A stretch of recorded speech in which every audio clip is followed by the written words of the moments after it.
Aku kira punya mau mati apa?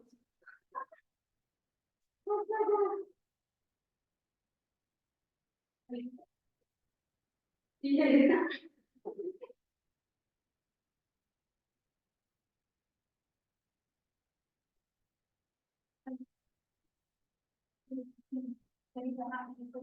Halo.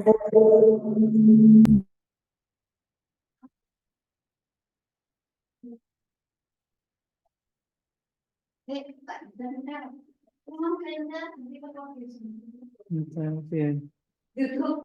Iya. Saya tuh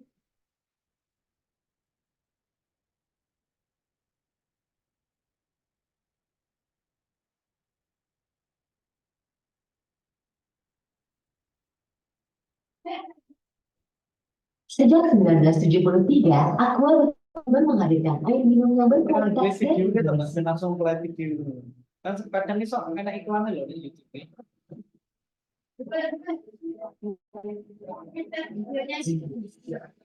Adalah apa di 2000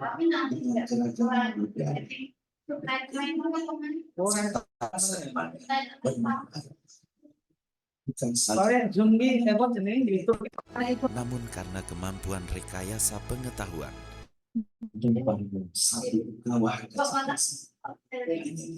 Universitas Gajah Mada.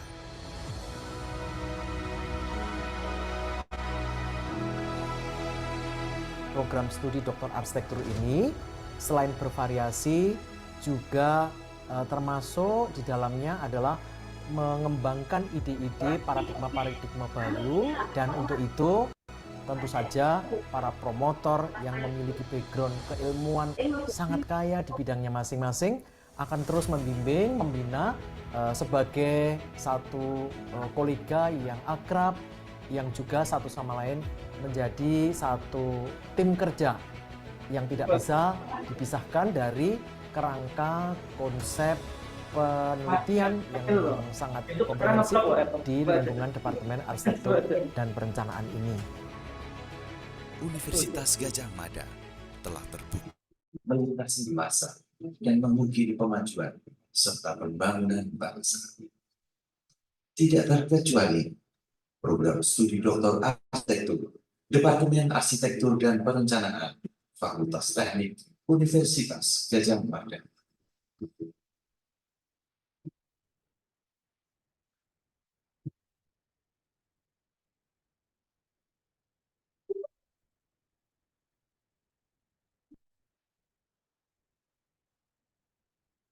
Program doktor program studi arsitektur di Gajah Mada ini memberikan kesempatan kepada para praktisi maupun para akademisi untuk bisa belajar tentang arsitektur, khususnya pada skala mikro dan tidak hanya persoalan sosial, ekonomi, dan kebudayaan, tapi juga persoalan spasial.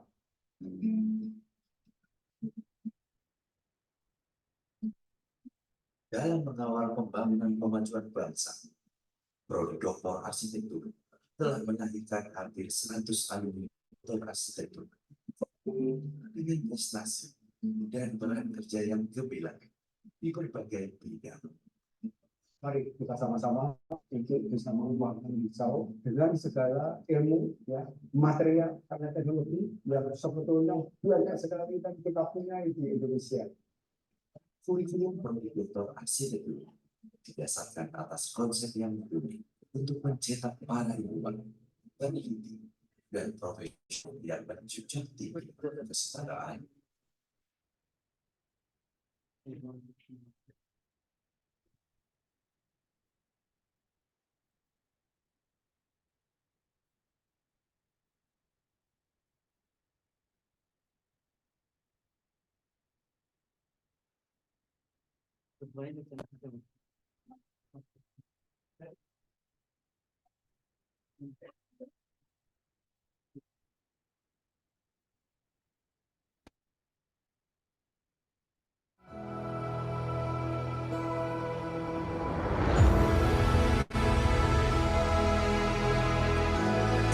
Indonesia adalah hamparan ribuan pulau dengan keragaman budaya dan kehidupan, serta masa depan yang penuh harapan. Bukan saja karena alam dan budayanya, namun karena kemampuan rekayasa pengetahuan yang ditempa dalam satu kawah kecerdasan, hanya di Universitas Gadjah Mada.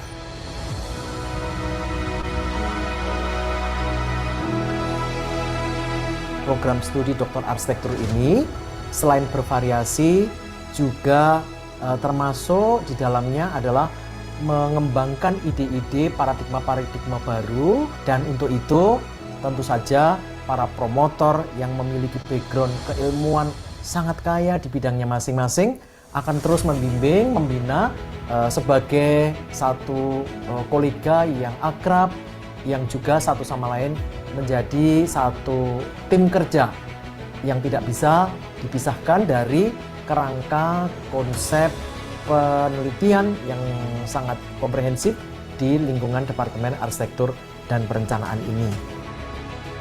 Universitas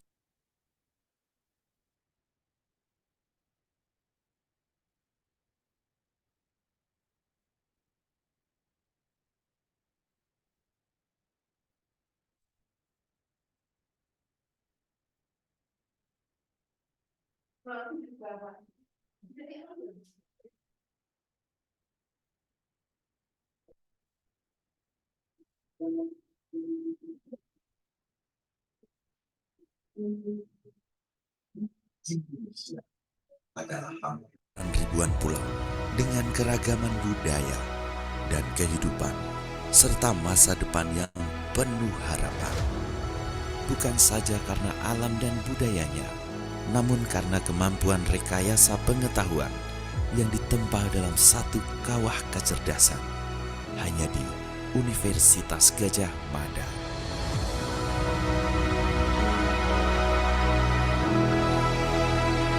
Program studi Doktor Arsitektur ini selain bervariasi juga termasuk di dalamnya adalah mengembangkan ide-ide paradigma-paradigma baru, dan untuk itu tentu saja para promotor yang memiliki background keilmuan sangat kaya di bidangnya masing-masing akan terus membimbing, membina sebagai satu kolega yang akrab, yang juga satu sama lain menjadi satu tim kerja yang tidak bisa dipisahkan dari kerangka konsep penelitian yang sangat komprehensif di lingkungan Departemen Arsitektur dan Perencanaan ini. Universitas Gadjah Mada telah terbukti melintasi masa dan mengukir pemajuan serta pembangunan bangsa. Tidak terkecuali program studi Doktor Arsitektur, Departemen Arsitektur dan Perencanaan, Fakultas Teknik, Universitas Gadjah Mada.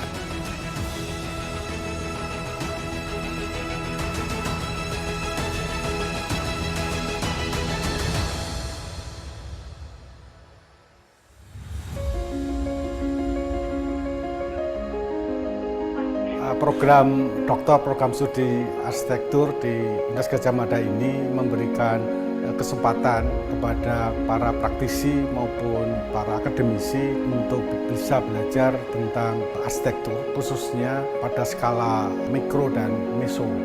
Tidak hanya persoalan sosial, ekonomi, dan kebudayaan, tapi juga persoalan spasial.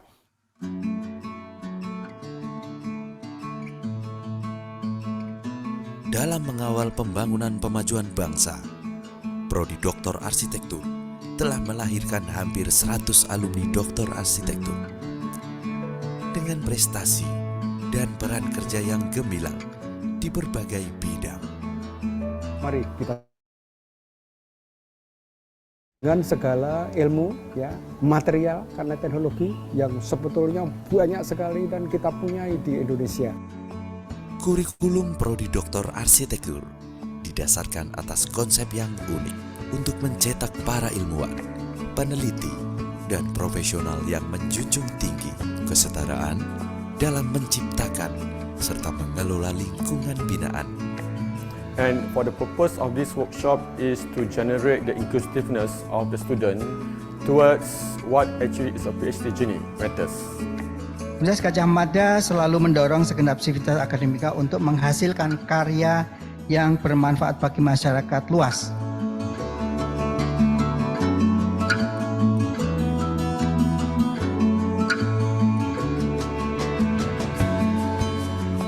Greetings, my name is Marciano Dasai and I'm the Minister of Spatial Planning and Environment of Suriname. I'm very proud to share with you that I did my doctorate program in Architecture and Planning at the Gajah Mada University in Yogyakarta. I had a very good experience with the program due to the help and guidance of the UGM professors and the administrative staff. To all of you who would like to pursue a doctorate in architecture and planning, I would recommend you this program. Di kampus ini, berbagai workshop maupun kegiatan temu dan diskusi ilmiah sangat marak disediakan dan mampu menciptakan iklim belajar yang mendukung konsentrasi kami sebagai mahasiswa dalam menyelesaikan studi doktoral dengan sebaik-baiknya. Saat ini saya meneliti mengenai lanskap ruang wisata Malioboro di pusat kota Yogyakarta. The Cosmological Axis of Yogyakarta and its Heritage Landmarks baru saja ditetapkan sebagai salah satu warisan budaya dunia oleh UNESCO pada September 2023. Untuk rekan-rekan akademisi maupun praktisi, saya mengajak kita semua, mari kita bergabung pada program doktor, program studi arsitektur Universitas Gajah Mada. Mari kita berkolaborasi menghasilkan penelitian-penelitian berkualitas untuk masa depan arsitektur Indonesia yang lebih baik. Kami dari program Doktor Arsitektur, semua sivitas akademika, warga masyarakat, welcome untuk melakukan diskusi, melakukan riset, melakukan jejaring bersama, pengabdian masyarakat. Kita siap bekerja bersama untuk membangun Indonesia ini lebih maju. Kurikulum Prodi Doktor Arsitektur dibangun di atas 3 segitiga emas yang sangat penting sekali, yaitu menciptakan masyarakat ilmuwan berdasarkan kepada nilai-nilai kearifan lokal, nilai-nilai budaya, dan teknologi. Dari itu semua bermuara kepada penciptaan better space, better living. Mari terus berjejaring, berkembang dalam membangun dunia yang lebih baik bersama Program Doktor Arsitektur Fakultas Teknik Universitas Gajah Mada.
Sini.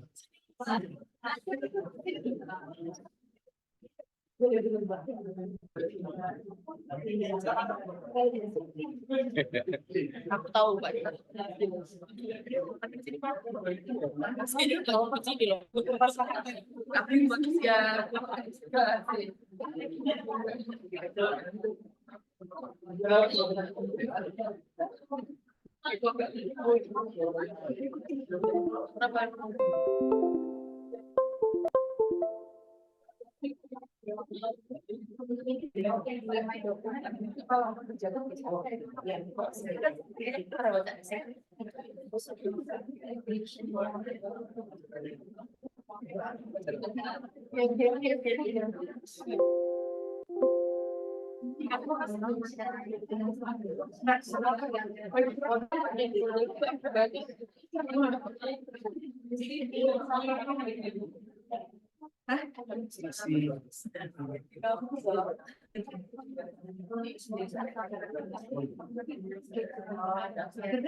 Ini nggak ada panggungnya.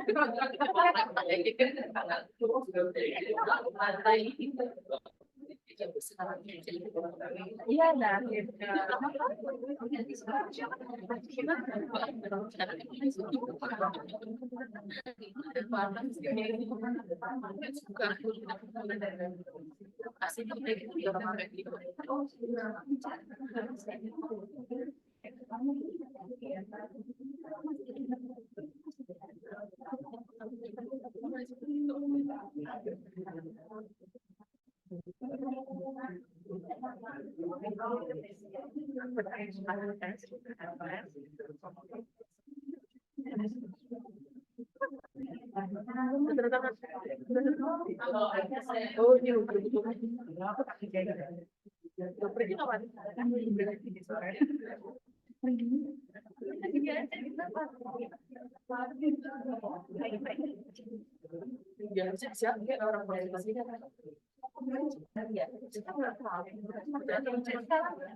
Sudah dari bisa diambil.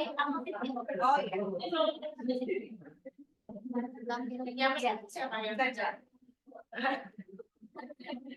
Bisa sekali. Iya.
Bagus ya.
Gimana?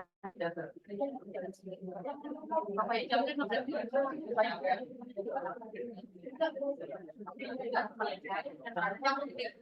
kan tapi yang penting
Assalamualaikum warahmatullahi wabarakatuh. Waalaikumsalam. Shalom, Om Swastiastu, Namo Buddhaya, salam kebajikan. Selamat pagi dan salam sejahtera untuk kita semua. Sebelumnya yang terhormat Ibu Syam Rachma Marcillia, ST M.Eng, Ph.D, selaku Sekretaris Departemen Arsitektur dan Perencanaan Fakultas Teknik Universitas Gadjah Mada, dan juga tuan rumah dari kegiatan ini. Juga yang kami hormati Profesor Hitchcock, Ph.D dari University of London, selaku narasumber pada kegiatan Ph.D. Candidate Workshop Strategies for Publishing International Journal hari ini. Pertama-tama, marilah kita panjatkan puji syukur kehadirat Allah Subhanahu wa Ta'ala dengan mengucapkan syukur alhamdulillah atas nikmat dan hidayah yang telah dilimpahkan, sehingga kita semua dapat berkumpul pada pagi yang cerah ini dalam kegiatan PhD Workshop Strategies for Publishing in International Journal yang diadakan oleh Program Doktor Prodi Arsitektur, Departemen Arsitektur dan Perencanaan Fakultas Teknik Universitas Gadjah Mada. Sebelum kita mulai kegiatan hari ini, izinkan saya untuk menyampaikan agenda kegiatan hari ini. Pertama adalah pembukaan, akan dilanjutkan dengan foto bersama. Selanjutnya adalah paparan dari Prof. Hitchcock yang akan dilanjutkan dengan sesi tanya jawab. Selanjutnya adalah makan siang dan dilanjutkan dengan presentasi mahasiswa. Lalu review dari Prof. Hitchcock dan penutupan dan foto bersama. Para hadirin dan teman-teman yang saya hormati, kita akan memasuki acara yang pertama, yaitu pembukaan. Untuk itu kami persilahkan kepada Ibu Syam Rachma Marcillia, ST M.Eng, Ph.D, selaku Sekretaris Departemen Arsitektur dan Perencanaan Fakultas Teknik Universitas Gadjah Mada, untuk memberikan sambutan sekaligus membuka kegiatan ini. Kepada Ibu Rachma, waktu dan tempat kami persilahkan. Halo, terima kasih Mbak Diana.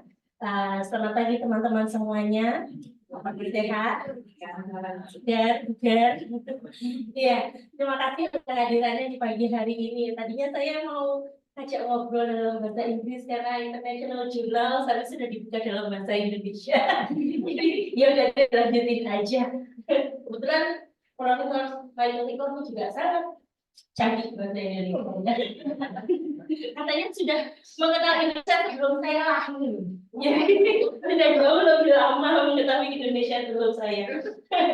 Ya, mohon maaf sebelumnya ini kebetulan Prof. Indu, Prof. Yoyo, dan Pak Devan selaku Ketua Departemen belum bisa hadir di pagi hari ini. Kebetulan ada pengutuhan dari suami dari salah satu dosen di sini juga. Jadi nanti sekolah akan menyusul di jam itu dari tadi sekitar setengah 9 gitu.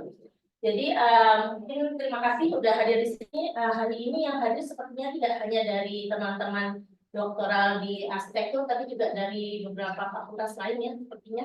Yang dari fakultas lain ada di sini belum hadir kan? Masih on the way atau malu-malu? Ya, jadi hari ini kita akan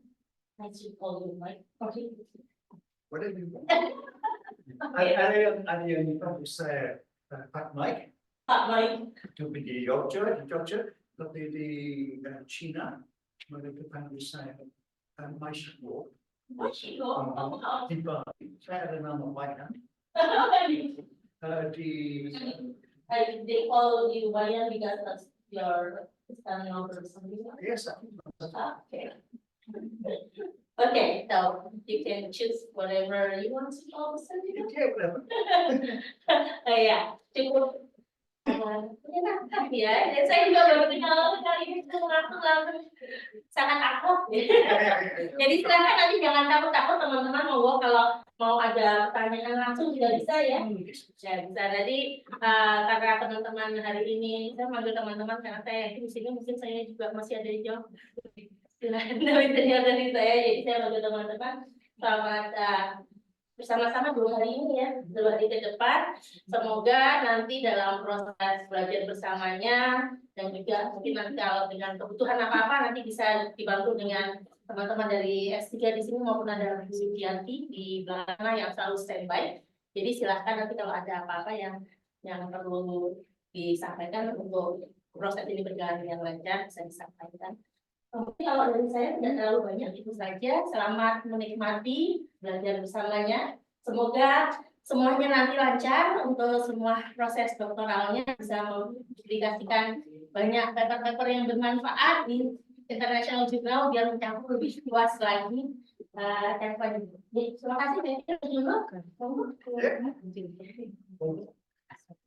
Oke, saya akan duduk. Saya jalan-jalan kaki di atas kan lama sekali dan saya sedikit capek. Okay.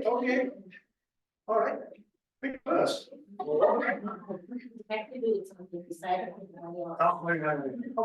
Ya, terima kasih Bu Rahma untuk pembukaan dan sambutannya. Untuk selanjutnya kami minta Bu Rahma dan Prof. Hitchcock untuk tetap berada di sini dulu dan teman-teman sekalian bisa bergabung untuk melakukan foto bersama sebelum kegiatan kita mulai.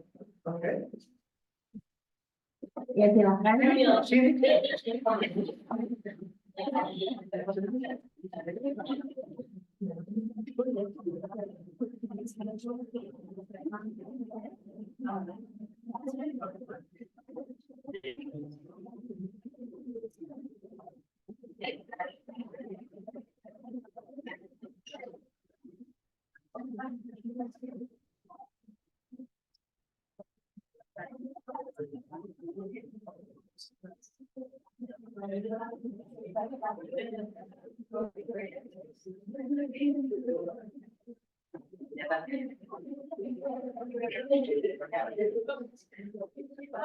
Informasinya gitu.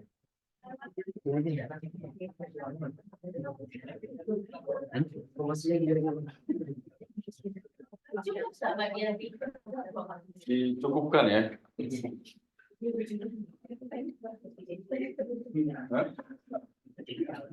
Kurang melebar. Yang belakang Pak dari bagian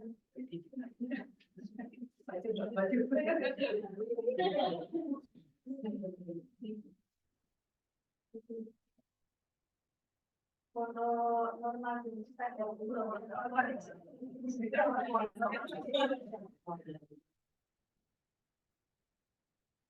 Satu, dua, tiga.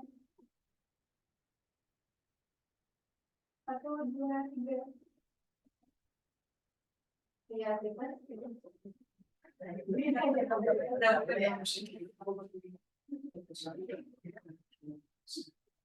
Oke, tekan aja. 1, 2, 3. 1, 2, 3. Udah. Waktu nggak? Itu 4. Iya.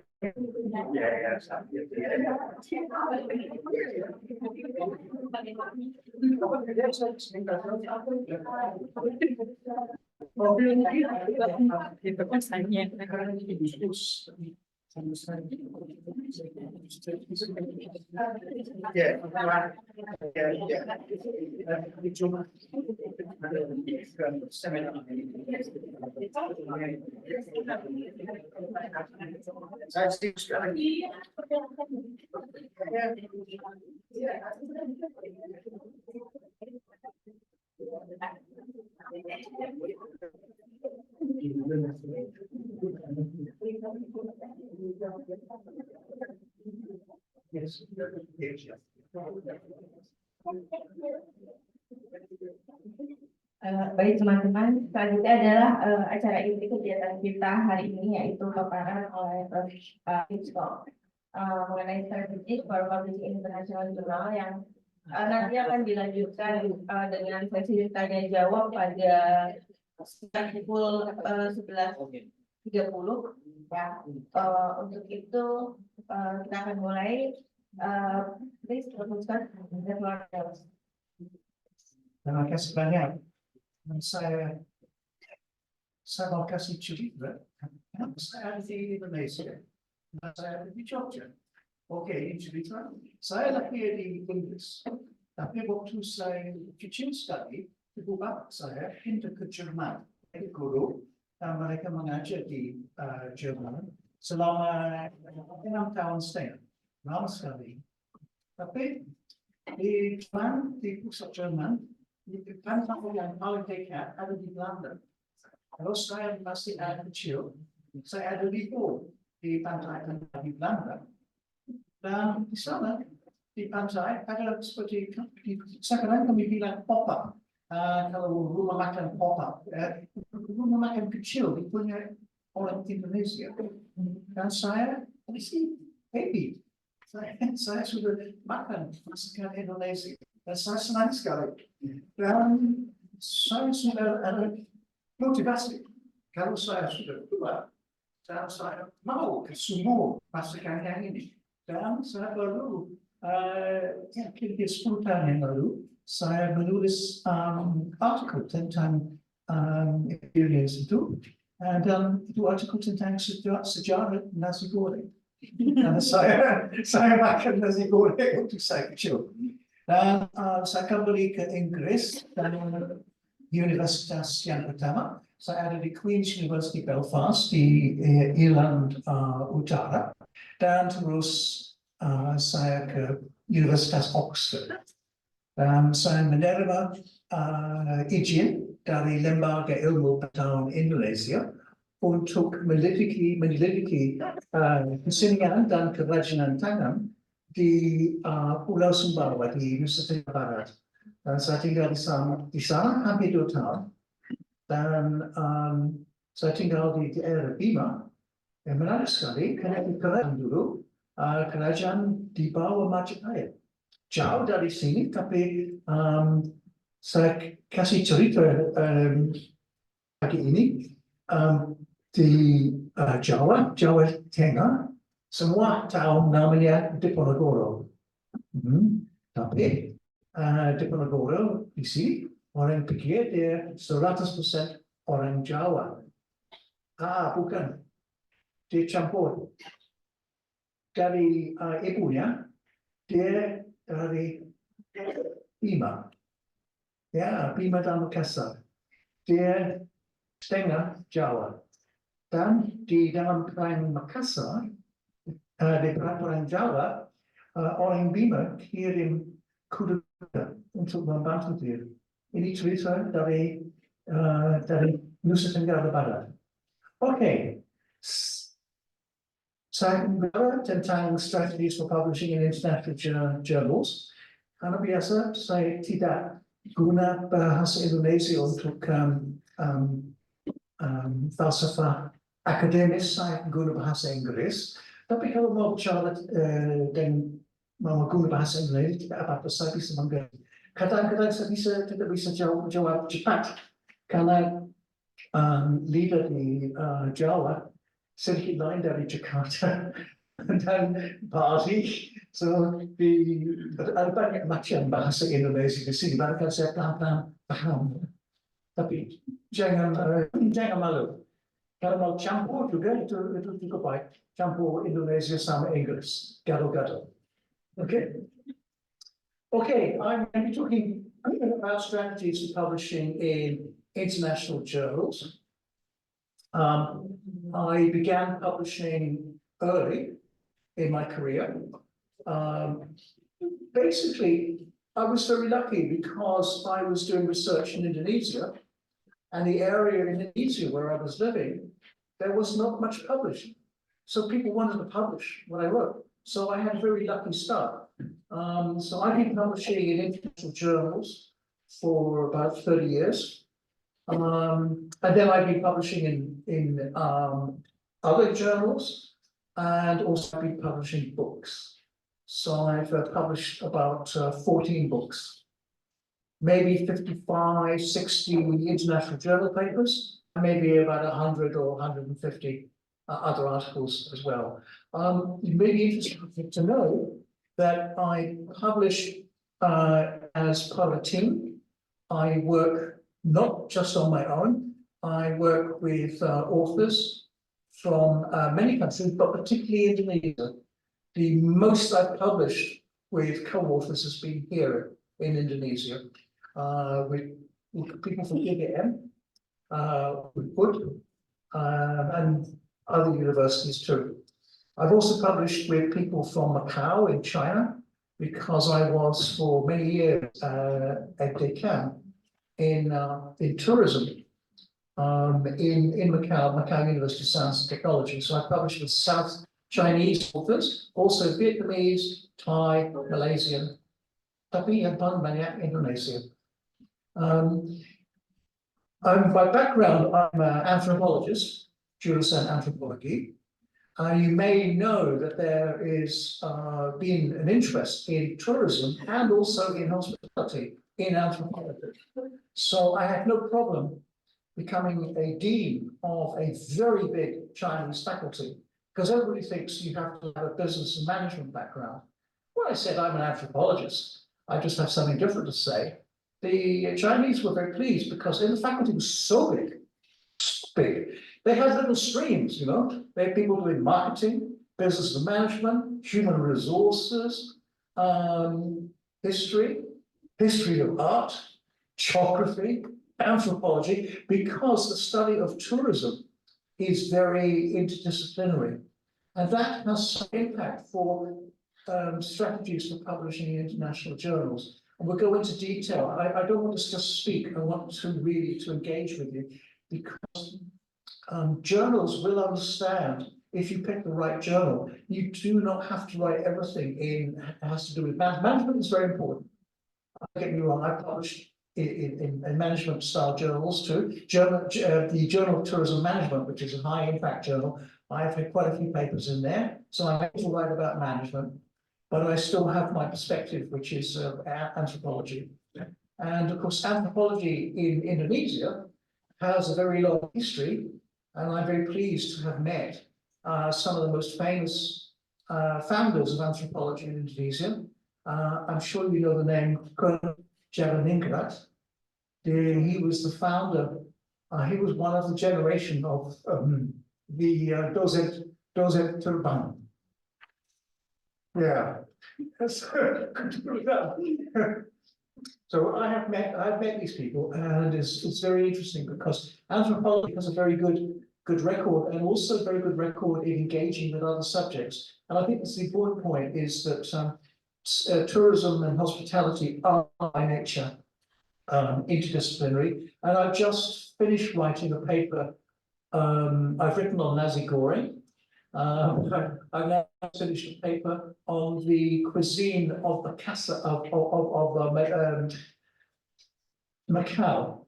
Now, people think of Macau, it's next to Hong Kong, and everybody thinks of Macanese cuisine as being a mixture of Portuguese and Cantonese.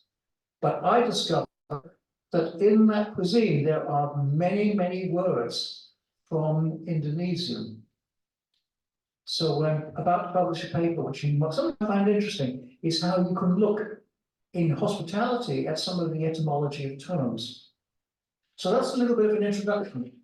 I hope it wasn't too boring. No? No? Yes? Oh, no, okay. So, okay. Let me just see, but I'm using my computer here because the text is behind me. Oh.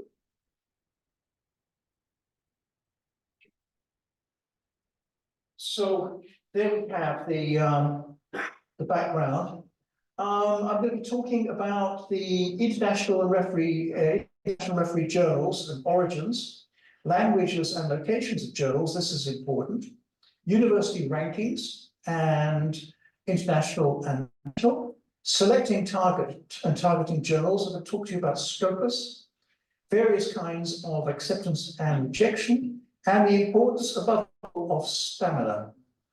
You know, we say in this world, it's 10% inspiration and 90% perspiration. Okay, that means, you know, inspiration is one thing, but actually just doing the work.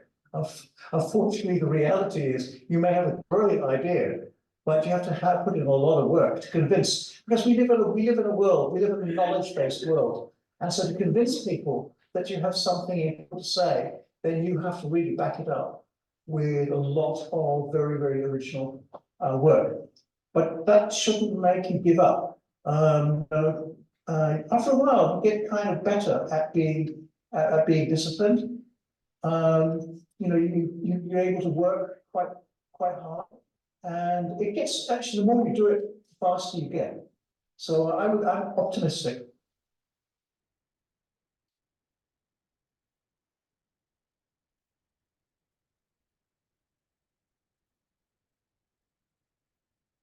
Okay. As I said, I've got 45 years of research experience, and I have working experience in higher education in 3 countries: UK, Switzerland, and Macau, SAR, in China. And I have experience as a visiting professor in many places, but particularly in Malaysia and Macau. So if any Indonesian university would like me to be a visiting professor, I would like to, but no one's ever asked me. So I've been co-authoring with researchers from Indonesia, Malaysia, Hong Kong, China, Tanzania, Austria, and India. Okay, and as I mentioned earlier, most of them from Indonesia. And I've also edited collections. Now, this is something you may, I'll tell you about. A lot of people don't realize you can edit a special collection of an international journal. You can be a guest editor. If you have a conference, and it's a focused conference that you organize, you put your papers into a special edition of a journal. You then have, it has to go through all the proper processes. But the interesting thing is if the special edition is getting lots of hits, they turn it into a book. Not many people know that. So I've had special editions of journals which have probably become books. And I don't think probably any of you in this room probably know you can do that. But it's very important to bear in mind, especially if you're organizing a seminar or a conference. Also, remember, I guest edit, but I also referee. So I'm getting refereed, okay? And I am refereeing, so I see from both sides. I see it as, and so when I am a referee, I try to be nice, okay? You will occasionally bump into academics who are not nice, okay? I'm pretty nice. I try to be helpful. I say, okay, this paper is problematic, but this, maybe resubmit or something like that. But some people are nasty, so just beware. but don't get downhearted. Don't feel sorry for them, okay? They're just nasty people, and there are nasty people everywhere in the world. So,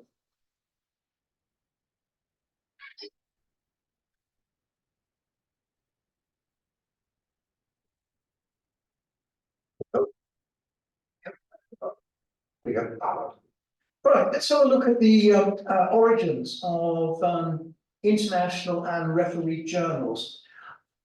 This is important to know because the idea of publishing in a journal and it being international is something quite new. It's not, you know, in the past, all the people who knew something knew each other. So they would just like talk to each other or write letters to each other. It was quite nice. You know, you sort of had, I'm thinking about this, I'll go and see so-and-so. And then we'll have a conversation and maybe go out for lunch or dinner and write something, you know, and it was very nice.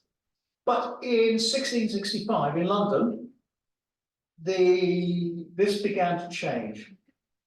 And basically, why London? Well, London at that time was the biggest city in Europe. And not only that, it was an international city because it was, you know, in terms of international trade, the Portuguese and the Dutch were ahead of the British, but very rapidly the British caught up. They realized that the Portuguese and the Dutch were trading internationally, and they realized that they could do the same. So London very rapidly became the premier city for science and knowledge, and also for knowledge about art. But don't forget that, you know, there's Syam as well as ilmu in this world. And so the first journal was launched in 1665 by the Royal Society of London. And, you know, this journal is still going from 1665. Yeah, it's amazing. It's still going. But the practice of peer reviewing, which we know today, dates from around the 1970s. Although the practice was known before then. What happened was, as education expanded, more people became able to do research. Now, this is not just true of Britain and America and Europe. This is also true of much of Asia.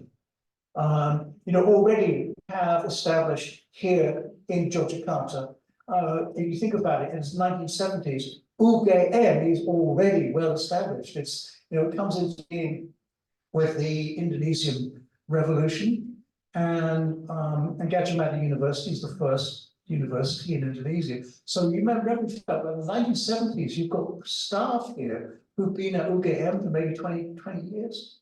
So, you know, it was not just a European phenomenon.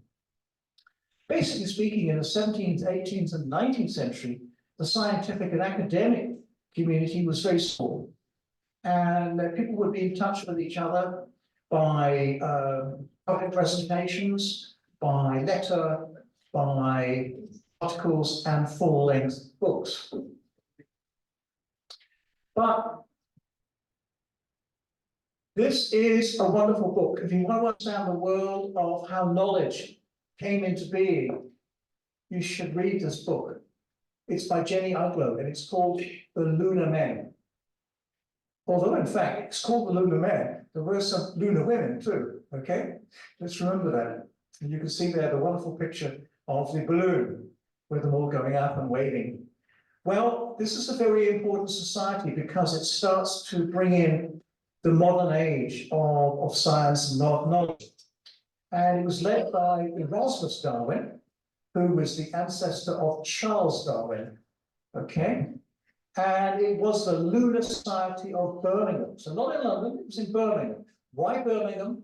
Because Birmingham was becoming wealthy. It was the industrial center of Britain. Huge factories, very, very innovative products. And also London, the high society in London was made of aristocrats, bangsawan, yeah? Birmingham was ordinary people. very clever people, but they were not necessarily from a very high class, but they were intelligent. And to give you an idea, one of the members was a guy called Josiah Wedgwood. Josiah Wedgwood was a man who owned a pottery. He made ceramics. And he was fascinated by porcelain from China. And he knew that people would pay a lot of money for porcelain from China. And Europeans couldn't make porcelain like China. But Wedgwood decided to study scientifically Chinese porcelain. And he found out how you could make it. So he started selling Chinese porcelain made in Britain. But he was also a very smart businessman. He was scientific. He was good at publicity.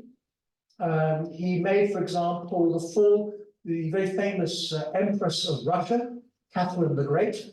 Catherine the Great, very, very famous woman internationally. She wanted a beautiful dinner service for her palace in St. Petersburg. And who was the man who supplied it? It was Wedgwood. So these people were very, very important because they met. And they met once a month. Why? Because once a month, of course, you have the moon. And there's no street lighting. So if you're meeting until into the middle of the night, how do you get home? You can't see anywhere. But if you meet when the moon is up, you can find your way home. It's true. You can walk in moonlight. It's quite easy. So they call themselves the Lunar Men, named after the moon, because that's when they met. So this is a very interesting book. If you want to read a book, it's very well written, it's very accessible, and it's a beautiful story. And it's a story about friends, really. These, of course, are leading industrialists, leading thinkers, but they are, in fact, good friends. And remember that, too. The people who are my co-authors, and I'm acquiring, on this visit to Indonesia, I've already acquired one new co-author, who's, I think, listening to this presentation, or would be co-author. But remember, the co-authors often become your friends, because you have to be people you like, people you trust, and it's not so different from this little society. So my co-authors in Indonesia are all my friends. You know, we get on very well, we're happy to see each other, and you know, we talk. So remember that friendship is part of this.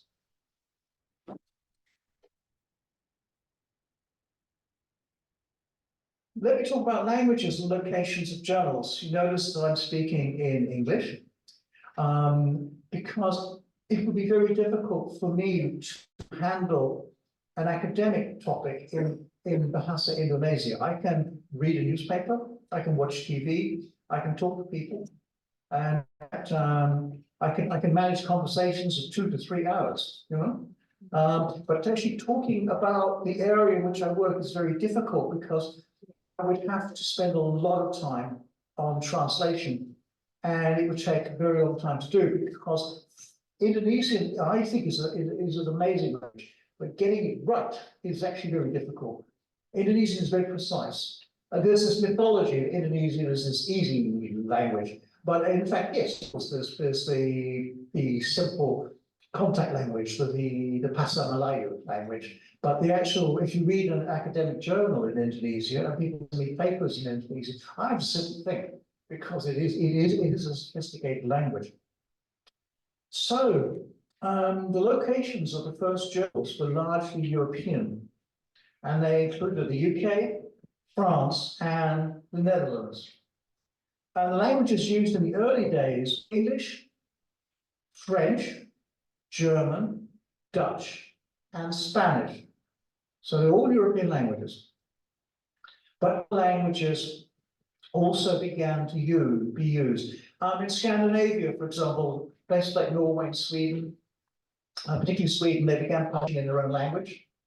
Also in Russia, they began to publish in Russian.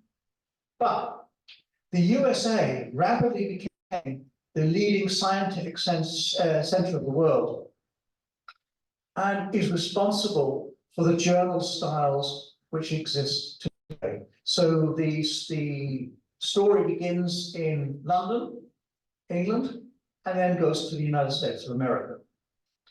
And you probably will have come across the Harvard citation system. This is a parenthetical author date system, which was adopted around 1880 by a professor at Harvard University. And the reason that he adopted this referencing system was by the 1880s, there were too many publications. You could not simply cite the full details in the text. So you had to have a shorthand. So the name and date system came in, and it is still with us today. It's simple, it's straightforward, and most systems are variants of the Harvard system. And those are the systems for citing that exist in international journals. Basically speaking, in the 1880s, knowledge was growing fast, and a streamlined system of a citation was needed.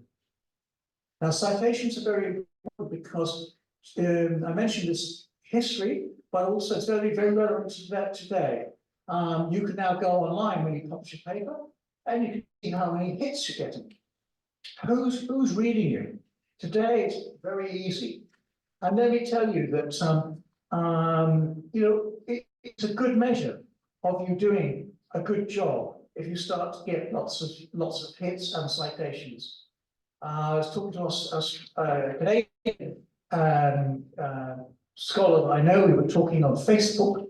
We've been friends for years, and he has had, can you believe it, 20,000 citations. 20,000. That means 20,000 people around the world have mentioned his work in their work. That's incredible. That's the way it works today. So believe me, if you get something right, sometimes you don't know that you've got it right, okay?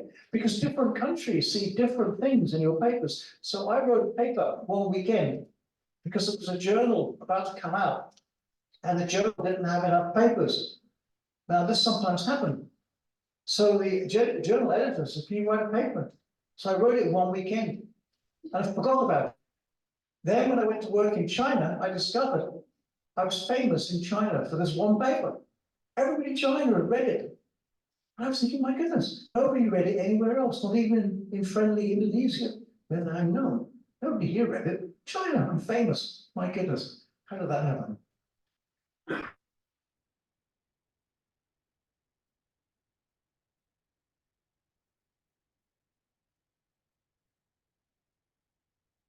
Linked to international journals is the international rankings of universities. So we'll start with that. Universities are ranked both nationally and internationally in a variety of ways, but peer-reviewed journals, or international journals, we can call them, are a very important consideration. One of the things that was very interesting for me working in a Chinese university was how much people needed it, because they wanted to publish in international journals and publish in English. Incidentally, I am not a nationalist in the sense that I think that the English language is better than any other language. I think it's an accident of history. And English language is a very mixed language. It has it's a mixture of many different European languages, because we are on the edge of an ocean, and different cultures came to the British Isles, bringing their own languages with them. So if you're ever interested, you can find in English, in the English language, words from all over the world. Now, the Times Higher Education newspaper in the UK ranked 1,799 universities across 104 countries last year. Now, the Times Higher Education ranking is considered to be the most reliable. If you look at the top 10, you can see number 1 is Oxford. Yay, I was there. Okay, a little bit proud. Harvard, Cambridge from England. So basically Britain is doing incredibly well. We're smaller than most European states, but we have an extremely good record of publishing in international journals and a very good record for research. We're actually a research superpower. And that isn't as nice as it sounds, because in Britain, if you want to be a professor, you have to perform. And if you stop performing, well, that's it. So it's a bit of a tough system. But then look at the range. We get to Stanford very quickly, and the USA, Massachusetts Institute of Technology, California Institute of Technology, Princeton, University of California, Berkeley, Yale, and then Imperial College London. So 3 universities from Britain are in the top 10. That's UK and USA. Now, before you get despondent, remember that getting into the top 10 in universities is extremely difficult. And if you go down, you'll discover it becomes much more democratic. You'll find universities from Singapore, China, Switzerland, and other places suddenly start to appear. So it's the UK and USA universities which dominate the top 10. But after that, University of Singapore, for example, because it's such a small country, you think that Singapore can get into the top 20. That is absolutely amazing, really amazing. And Malaysia is doing pretty good too. But I'm optimistic for Indonesia instead, because I'm aware that UGM is a research powerhouse.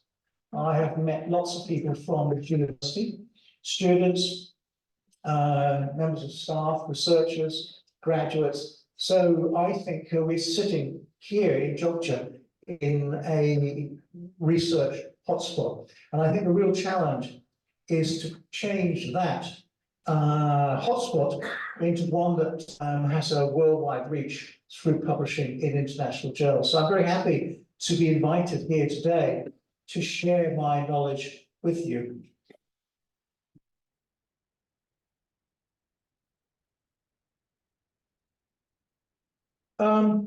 We have also university rankings inside countries. Britain had the first ranking system in the world to evaluate the impact of UK universities. The United States doesn't have it yet. We have it in Britain, and it began in 1986. So I have been subjected to scrutiny since 1986.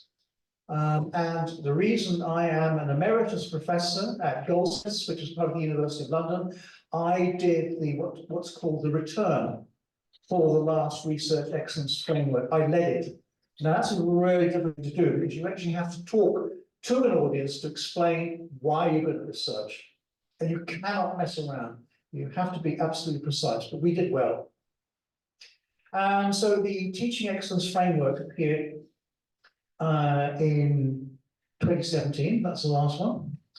But newspapers in the UK also provide their own rankings, which do not necessarily match the national rankings, because newspapers are often looking to the parents of students. So they may rate other things like the ambience of the campus, the student accommodation, a whole range of things. There's a little university in England, which you've probably never heard of, called Chichester, and it's near where I live. I live to the south of London, just by the sea. And it's Chichester University. You've never heard of it, but it does very well on these other rankings because the students love it. It's a small university. All the staff know the students' names. The students are treated with great care. And actually, because they're treated with great care, they may not come in with the best results, but they leave with good results. And we have the idea of what's called value added. Some universities add value. Now, Oxford does not add value very much. It takes in very good students, and it keeps out producers, very good researchers. So Oxford, it's very interesting working in a research university like Oxford. It's almost like you got in, get on with it. It's like, that's it. You're here, go get, And it's the same in America too. Harvard has very little value added. So you got into Harvard, that's a big deal. So you do it.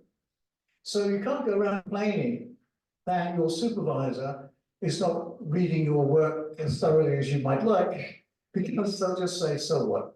You're clever.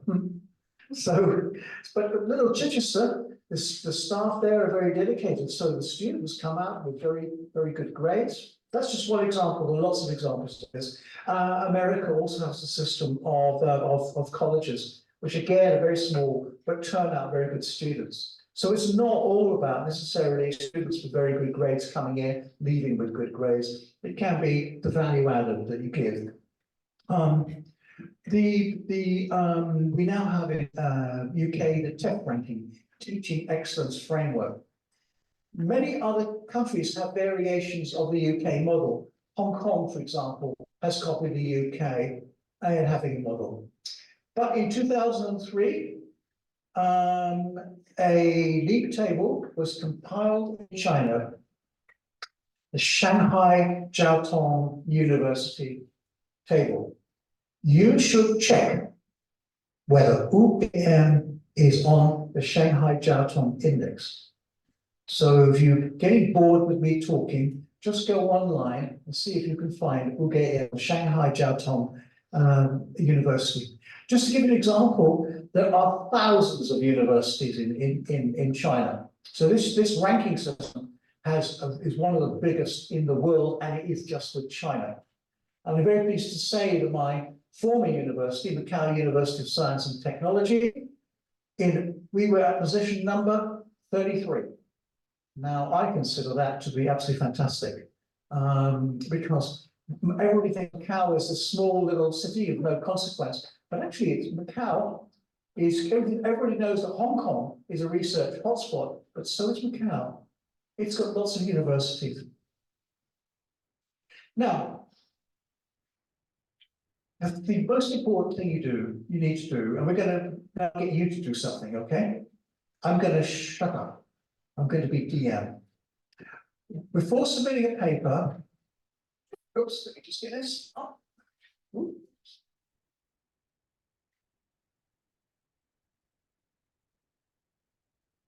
Back.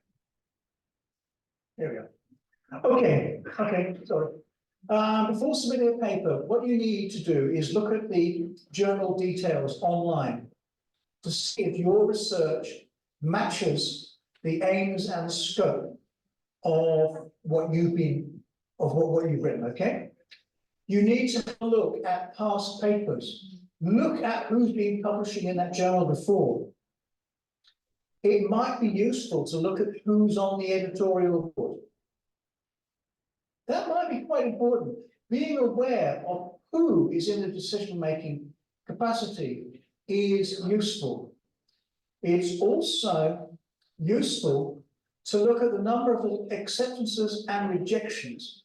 What is the percentage of being accepted and being rejected? And what about the turnaround times? Once you're accepted, how fast does your paper get published? A lot of journals today will publish the paper online before it's actually published in the journal. So technically it's accepted, it's published online, then it might appear in a hardback journal. But we live in such a fast-moving world. So these are very important things to do. So what I'm going to ask you to do is you know something. I've been doing something myself, and I'm getting a bit bored with the sound of my own voice, okay? So I want you to put yourselves in groups. You can be in groups of how many you want to be. If you want to be with friends, be with friends, don't worry.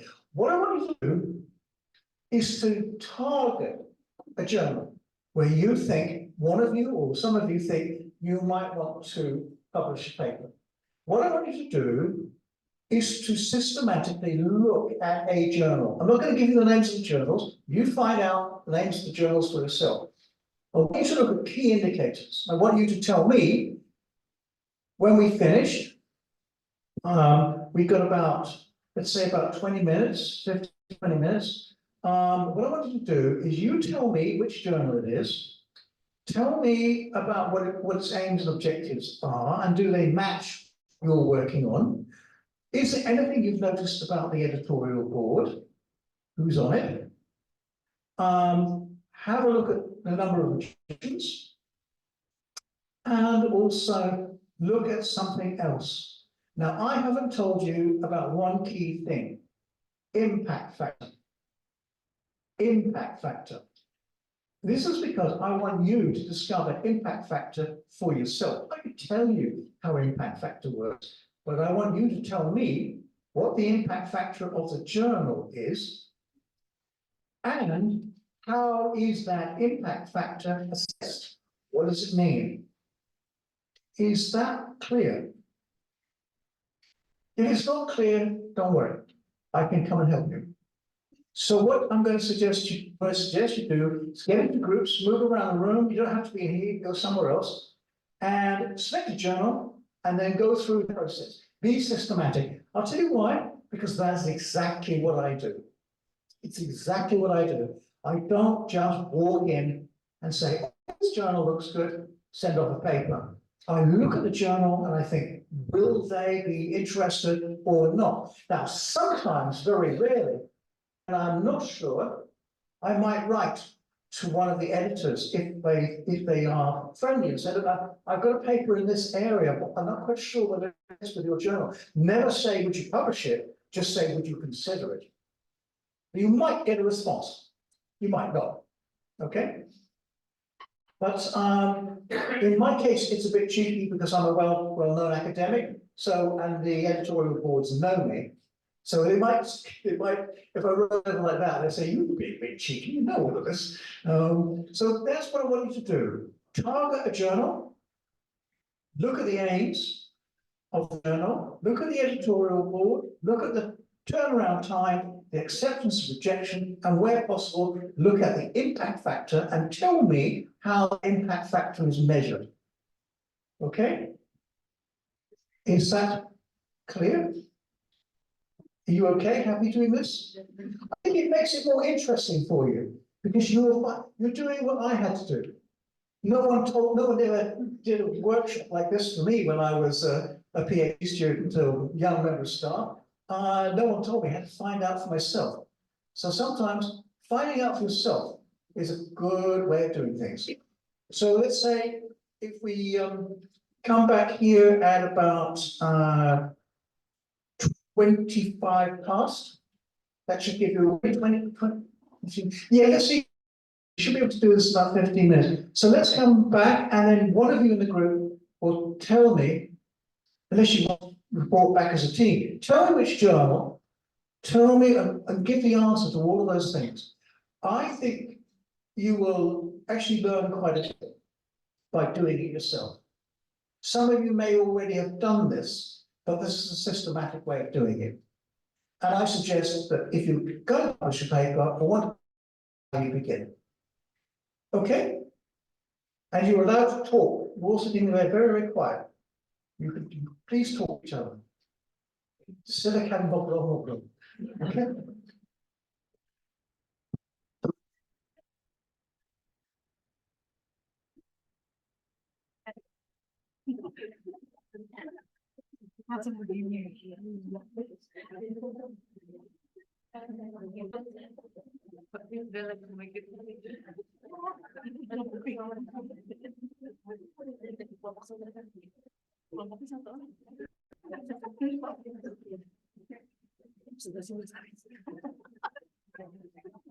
Oh, dia pasti pakai itu aja kan? Yang pasti pakai tugas Pak Yoyok. Oh iya. Oh itu itu namanya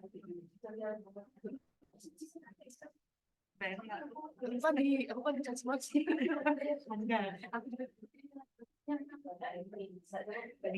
Iya, apa kayak dia IC SSD nah itu aku di sini dia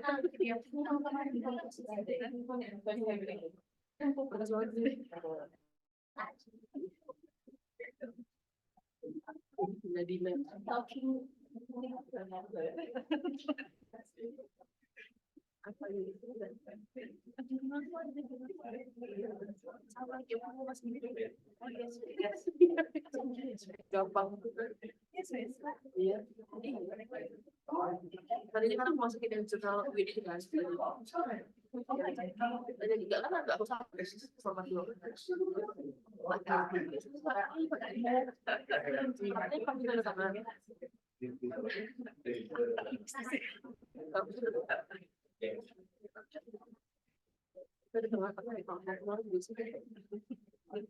Panas lagi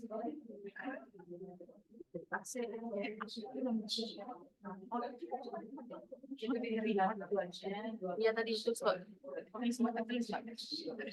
kayaknya ya SPS itu lagi sekali dia yang aku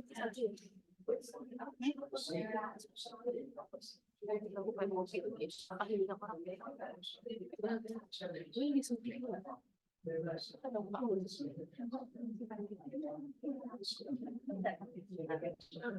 apa tujuan mereka? Tidak tahu. Tapi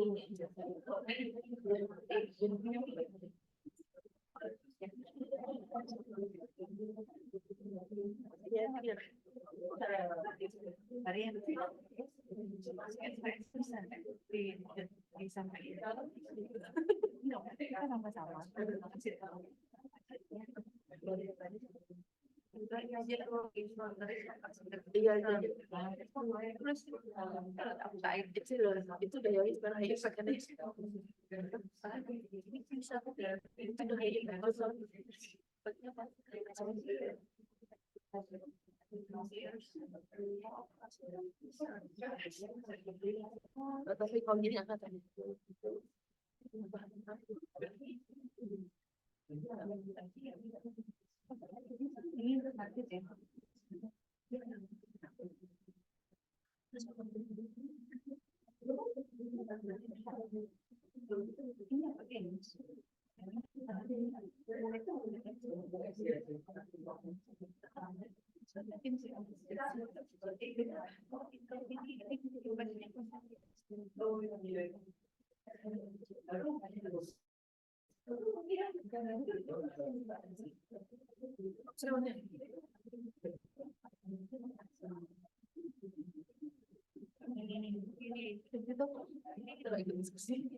itu tapi kalau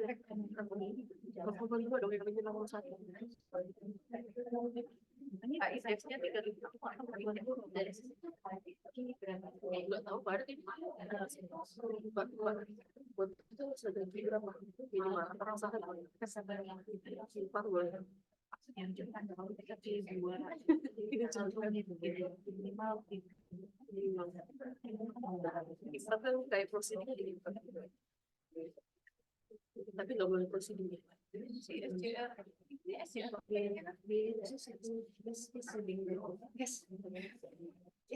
malah bahasa ya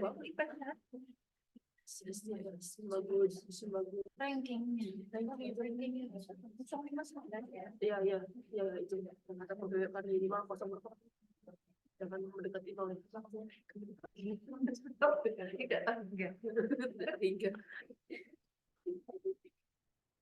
Selamat datang kepada Prof. Yoyok. Untuk itu kami mohon waktu Bapak untuk memberikan sedikit sambutan. Dan ya sebagai sambutan untuk ini dari teman-teman semua di sini terkait kegiatan hari ini. Silakan, Prof.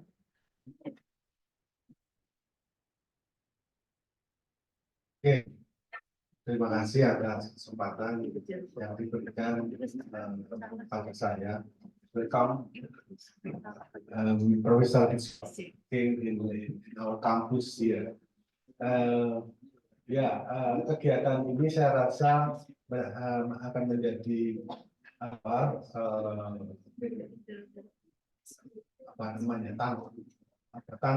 tanda bahwa hari ini akan disampaikan materi terkait dengan penelitian jurnal. Jadi apa-apa yang akan disampaikan oleh Profesor Hitchcock ini mohon nanti bisa dicatat di highlight begitu sehingga apa yang yang akan diteliti nanti di dalam proses pembelajaran ini bisa dijadikan materi untuk bisa dipublikasikan. Kita berharap pengalaman Prof. Hitchcock ini bisa dimanfaatkan dan diskusi ya yang aktif begitu dari para mahasiswa, sehingga nanti harapannya bisa ditarik manfaat yang sebesar-besarnya. Jadi saya rasa begitu saja. Mohon bisa dimanfaatkan kesempatan ini dengan sebaik-baiknya. Terima kasih.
Diterima kapan di sesi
Oh, dari revisi dan diterima deh dari bisa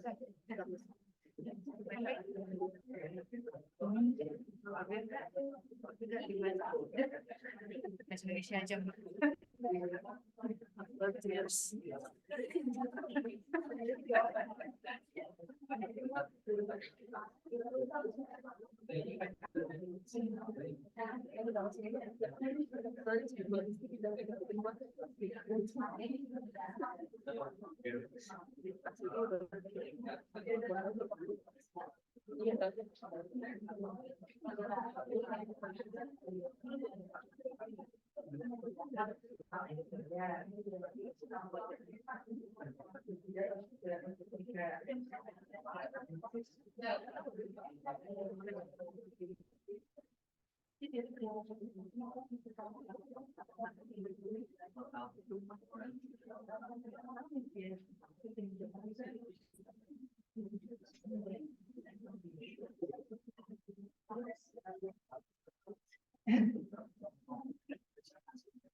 dibaca loh. Nulis dengan ngucap.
Pada teman-teman sambil mendiskusikan tugas dari Prof. Hitchcock, teman-teman dipersilakan sambil kasih break, mungkin snack dan minumannya bisa sambil dibawa ke dalam ruangan. Kira-kira sampai pukul 10.30 nanti diskusinya akan kita mulai kembali. Terima kasih.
Dan itu yang lecet ya, kata PPI yang tidak stabil.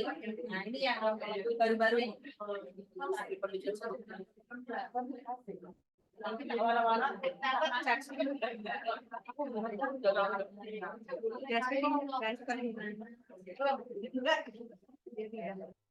Bagaimana akan di pokok ini 103 saben Mbak,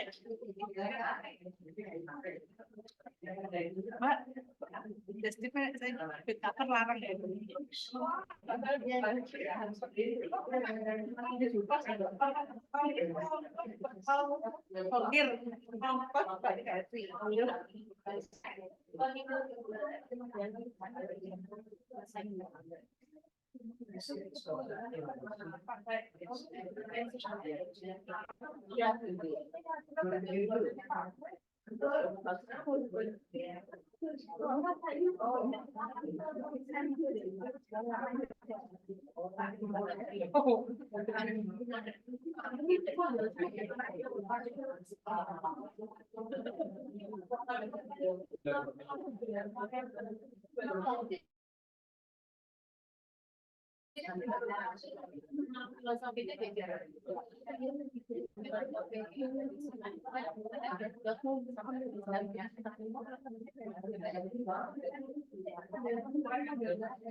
Melawan diri sendiri. Mulai saya ada nanti kamu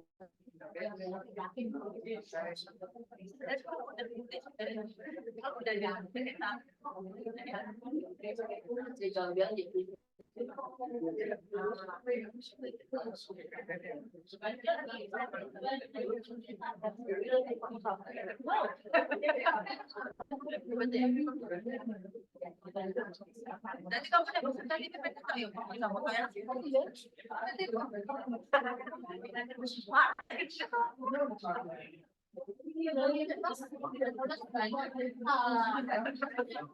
sama kayak tapi sebenarnya bisa dong dicil. Kenapa? Dia tuh cara berangkat dari jauh soal dari penelitian sudah banyak.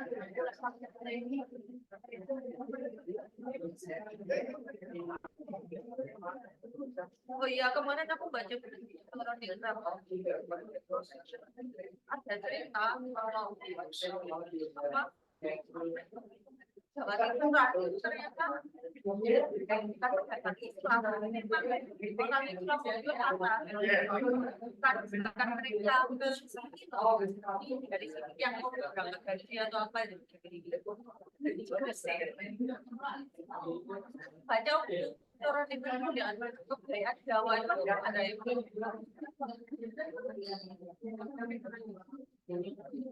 Tapi cuma ini kok, cuma soalnya kemarin aku bilang kenapa kan dilihatnya dari salah perdagangan itu loh. Nah itu dasar itu belum pulang.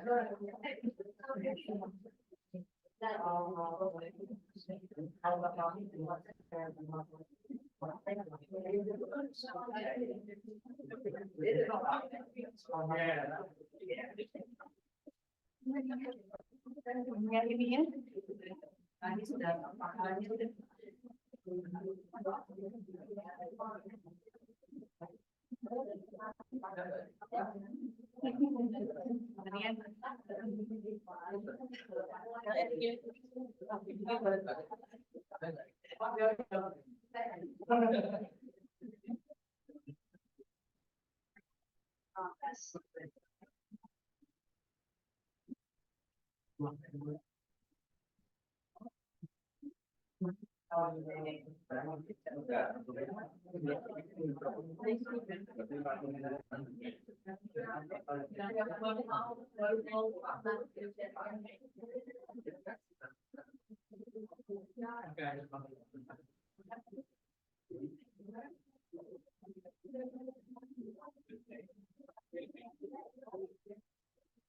Yang berapa mulai nasi?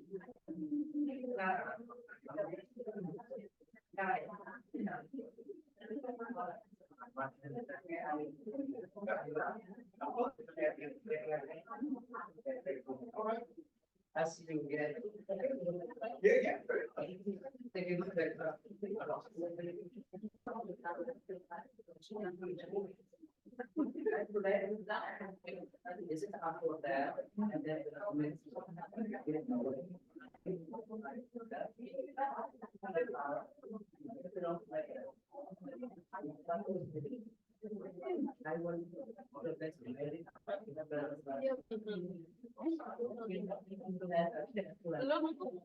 Cuma besok kau kayak nggak masalah. Jam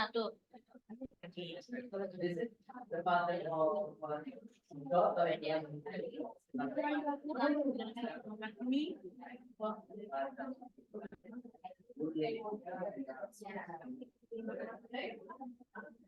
very similar to that.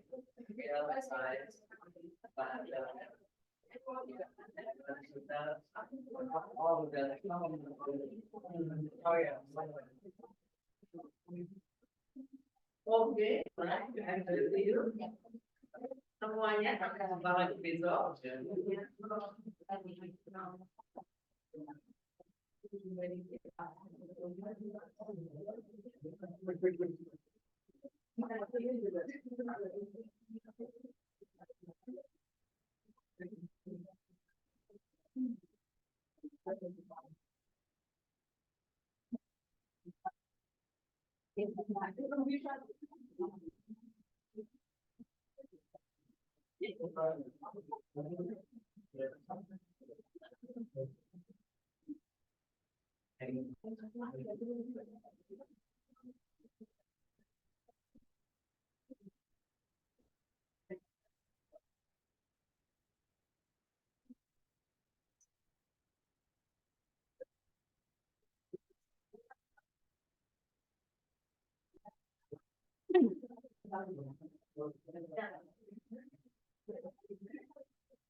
Bisa dicabut dulu gitu. Sari, di situ aja nih. Aku numpang aja. Iya, nggak apa-apa.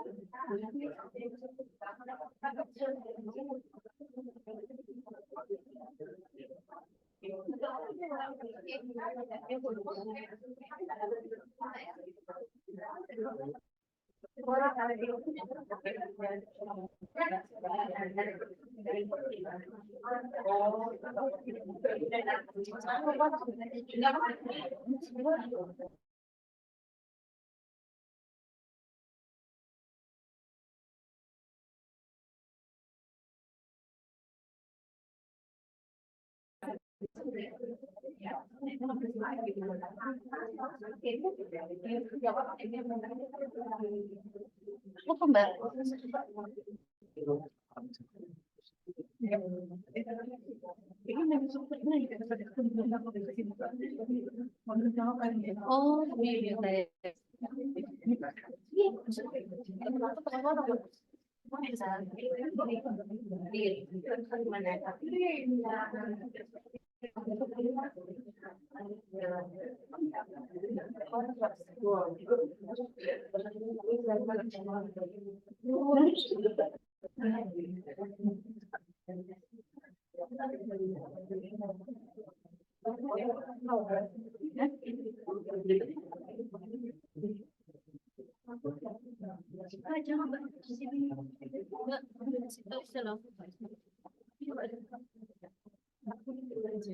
iya.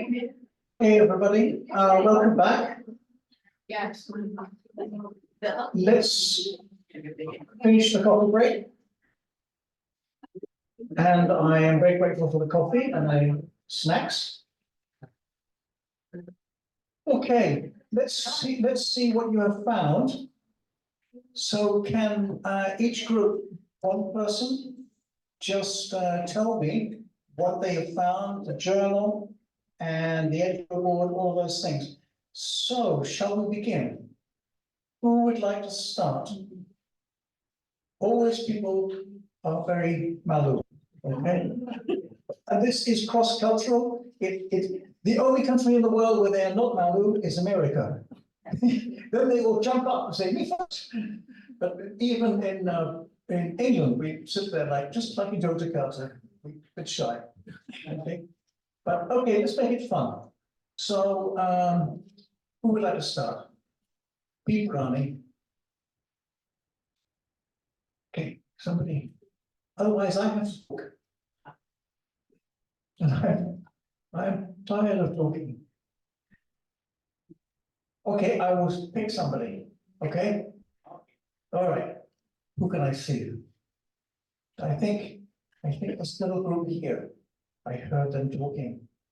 So no, here. Just you.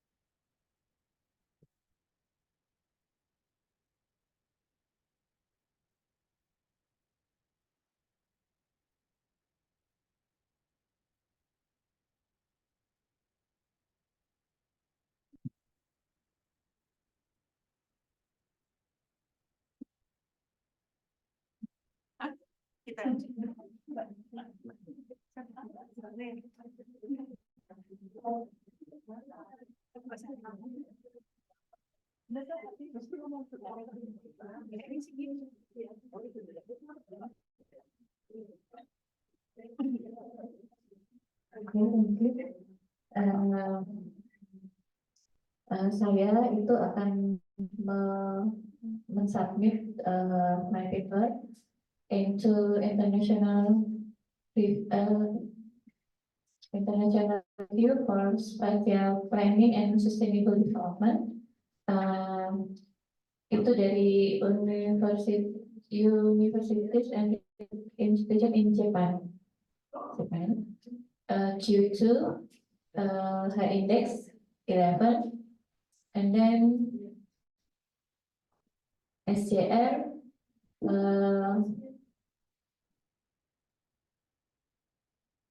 0.38.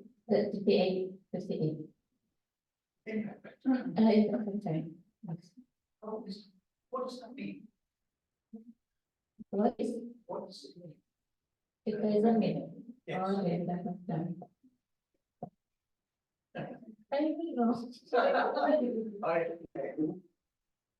Do you think it's good or bad? Maybe not very good, maybe. Okay. But it's okay. Yeah, it's okay. Or anything else?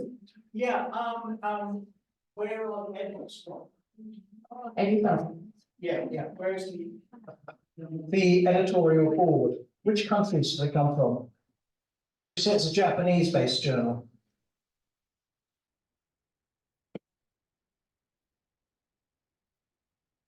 Wait a minute. What do we cari from? Kanagawa University. Yeah. From Japan. All from one university, yeah? Editor-in-chief. Associate editor from Cheng University, National University, Chinese Academy of Science, and Manchester Metropolitan University. Ah, okay. Now, see, that's quite significant information. Now, if I'm looking at that, first of all, it's a Japanese journal. We have a Chinese editor. That's interesting.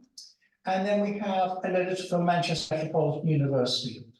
Now, why does that interest me? Because Manchester Metropolitan University is a university that, if you go back about 20 years, 30 years even, no one would have been too serious about it, but it was good. Now, in its own ranking, it's going up. And in the tourism and hospitality area, it's now a very, very well-placed university. So the fact that they've got an editorial board, which has someone from Manchester Metropolitan University, means that this journal is actually trying to be international. You know what I mean? Strategies for publishing also are about evaluating how international the journal is. So this journal, we know from the editorial board, it's trying to be international. So that's a good start. Do you have any idea about the rejection rate, acceptance rate? May not say. The rejection? The acceptance rate or the rejection rate? They accepted about 4 until 6 months. Oh, that's actually. Oh, did you hear that? It's it's a 4 to 6 months waiting period. That's good, because at your stage you need to be out. Yeah, for me, I can wait. I can wait 2 years, 3 years, whatever. But for example, it could be important to you. If you're talking about 4 to 6 months turnaround, that's fast. So that could be to your advantage, because if you're applying for a job, you've got a publication in an international journal already. So if it's like maybe a year or something, for me, that's okay, but not for you. Thank you. That was great. Thank you. Right. Anybody else volunteer? Quick. Yeah. You have a volunteer here? Yeah.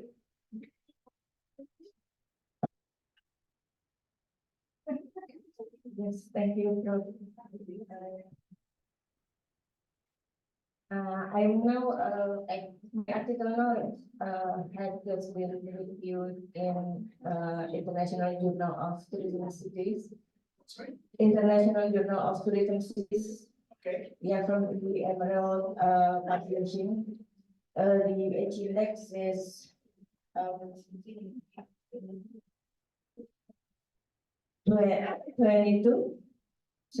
and it's a Q1 journal. It's about urban tourism studies and tourism visits. And the editorial board, where do they come from? UK. The editor, yeah, it's from the Greenwich Business School, UK. Which one? Greenwich Business School, University of Greenwich. Okay. Yeah. And the editors comes from some countries like Mexico, India, Macau, Kenya, US. Oh, right. Can you give me the name of the editor from Macau? From Macau, Dr. Connie Loy. Okay. Yeah. Right. And you say that the journal is published by Cornell, yeah? Sorry? Who publishes the journal? The publisher? Yeah. Emerald Publishing. Emerald Publishing. Emerald Publishing, okay. Yes. Okay. Right, again, this is what's the turnaround time? How long before they bring your article out? I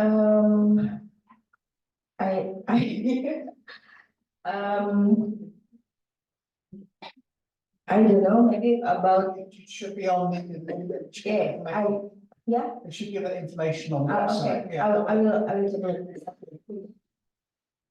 Again, this is quite an interesting one because you can see this has got a very diverse editorial board. You mentioned Mexico, India, UK, I think. Yes. And where else? Kenya. And US. Okay, this is very interesting because now we have a journal with an African editor. Yeah. Now here's a thinking game. Okay? An African editor. Remember that we are living in the century of Asia. Okay, this is the ancient century. The European century was last century. Okay, we're living in the ancient century. But what also we're seeing is the rise of Africa. And I think it's something very important. So that is something interesting to note. We don't know the turnaround time, and that's a bit of a disadvantage. But thank you anyway. Right, somebody else, please. Oh, okay, down there.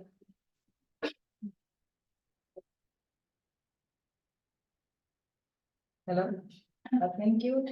So this journal is from Thailand. It's called Humanities, Arts, and Social Science Studies. It's quite new because it's on 3 years ago. Okay. So the editorial board is diverse. So mostly from Thailand, Japan, USA, Vietnam, Malaysia, Taiwan, Indonesia, and Germany. And it's Q3 with impact factor of 0.12. So I think actually I tried to submit my manuscript in Western, and they always say that the scope is not right, and I'm not sure. So I think I will try to submit to this journal because it also has the editor from Indonesia. Is that keuntungan gitu? What about the time? How long? There's no information. Okay. Okay, this is interesting. This is a more high-risk strategy because it's a new journal. New journals are more risky because what happens is this is a Thai journal. Now, this is where someone like me, it's useful to talk to me because in Thailand, there are journals which have failed. So if you publish in a journal that has failed, it's sort of kind of, so it's a bit risky. But the editorial board is really tied, but it is international, so that's a good sign. And it is an interesting journal. So we don't know the turnaround time, which is a disadvantage. So we've got some advantages and some disadvantages. The advantage being international editorial board. Disadvantage, it's new, and also Thailand is trying very hard, but doesn't have a great record in sustaining journals.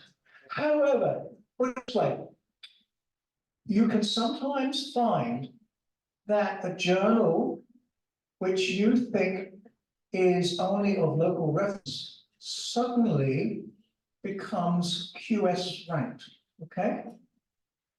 Now, or rather becomes Scopus ranked, I should say. Now, this has happened to me. I've been publishing in journals which most Western academics would consider as obscure, but I've been publishing in some ones in Indonesia, and you know what's happened? They gradually got their Scopus ranking. And so it's a great for me. So for me, it's a high risk strategy because I could write the article and it can completely disappear. No one would read it. Actually, what's happened? One of these journals, it's now Scopus ranked. So yes, it's risky, but you never know. That's the problem with publishing, you know. So that's an interesting one. That's different. See, already you notice we've got very, very different profiles. These journals. Well, thank you very much for that. Anybody else like to? Okay, over at the back there. No, behind. The black one.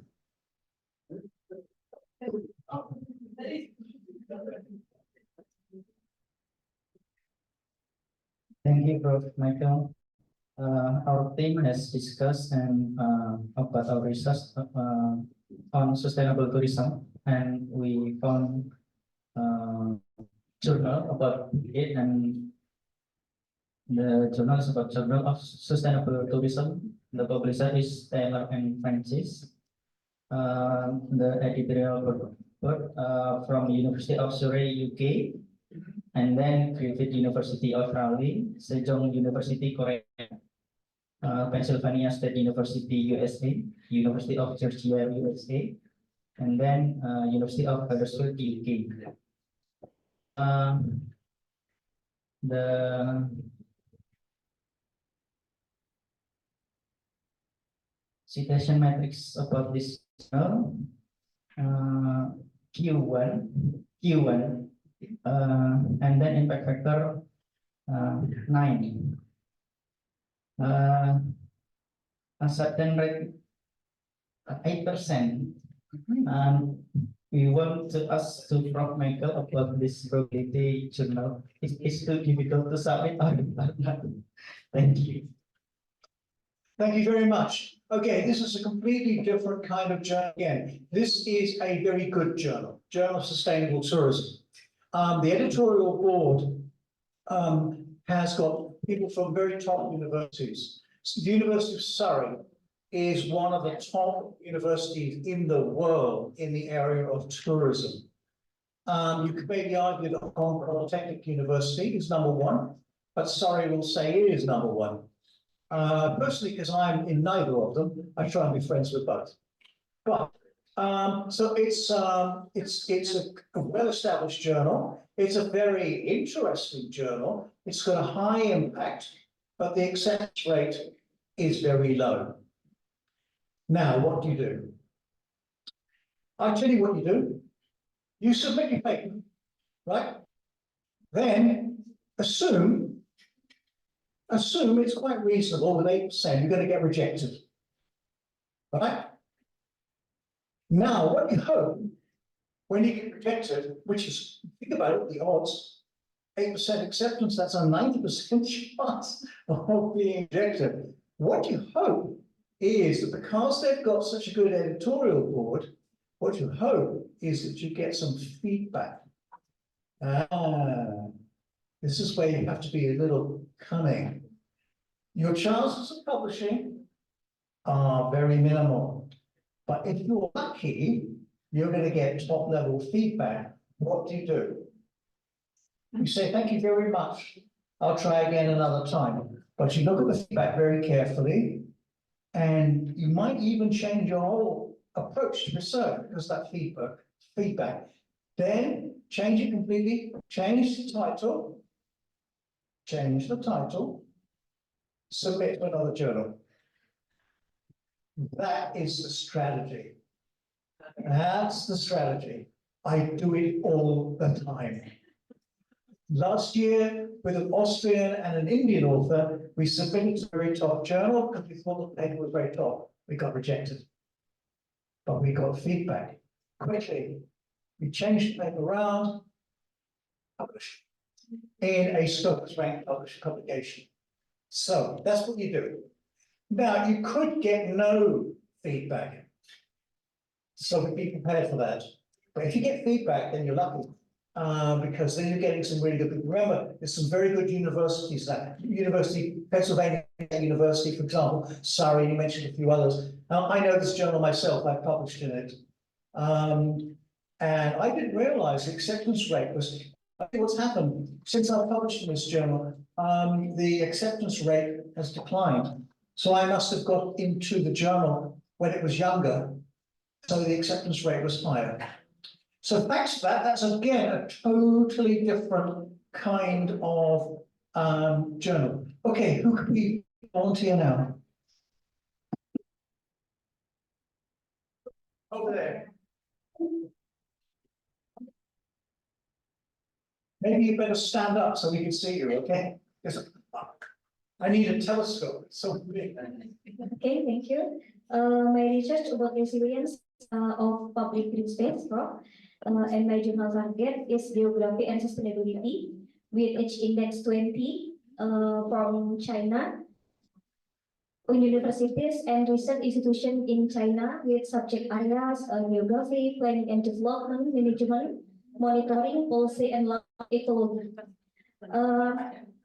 With site score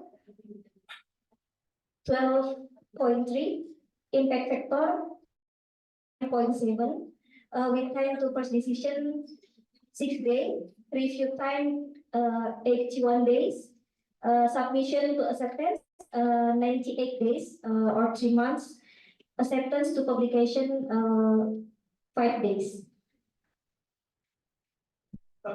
Give me the name of the journal again. I didn't catch it. Geography and sustainability.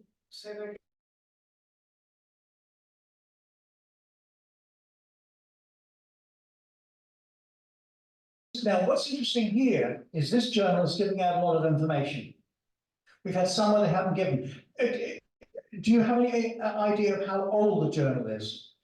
Because my research about sustainability in city sustainability, then I choose this journal. Yeah, okay. And of course, it's very interesting. This journal provides statistics on the turnaround time. I have from Science Direct. Yeah. From Science Direct, but I know that the sacrifice to be made is to pay the publication fee from. It's too expensive because the publication fee is $1,700. So maybe I will look for more the free journal distribution. Yes. Now here you're bumping into something very, look, this is a very interesting morning because every single one of you has come across a different, this journal is charging you to publish. Yes. Yeah? Now. Thank you. Thank you very much. That was very interesting because the journal is charging. My feeling is, don't do it. Because $1,000, or whatever it is a lot of money. And I'm sure you can find a journal, like the Journal of Sustainable Tourism, which is a high impact journal, doesn't do it. Now, it could be that it is a very high impact. Finance, this is very interesting, but finance journals, because finance is so important, you usually have to pay to be published. Yeah. But this one, I think, why are they charging? So I would do a bit more research and say, why are they charging? because I don't think it maybe has the recognition factor, but I could be wrong. So, but this is one way you say you do more research and you have to evaluate, do you want to spend $1,000? If it's any consolation to you, I've never paid out money to be published. Okay, now that makes me less flexible. Maybe I'm just me. I think $1,000. I can fly to. I can fly to Georgia for $1,000. You know, so that's a lot of money.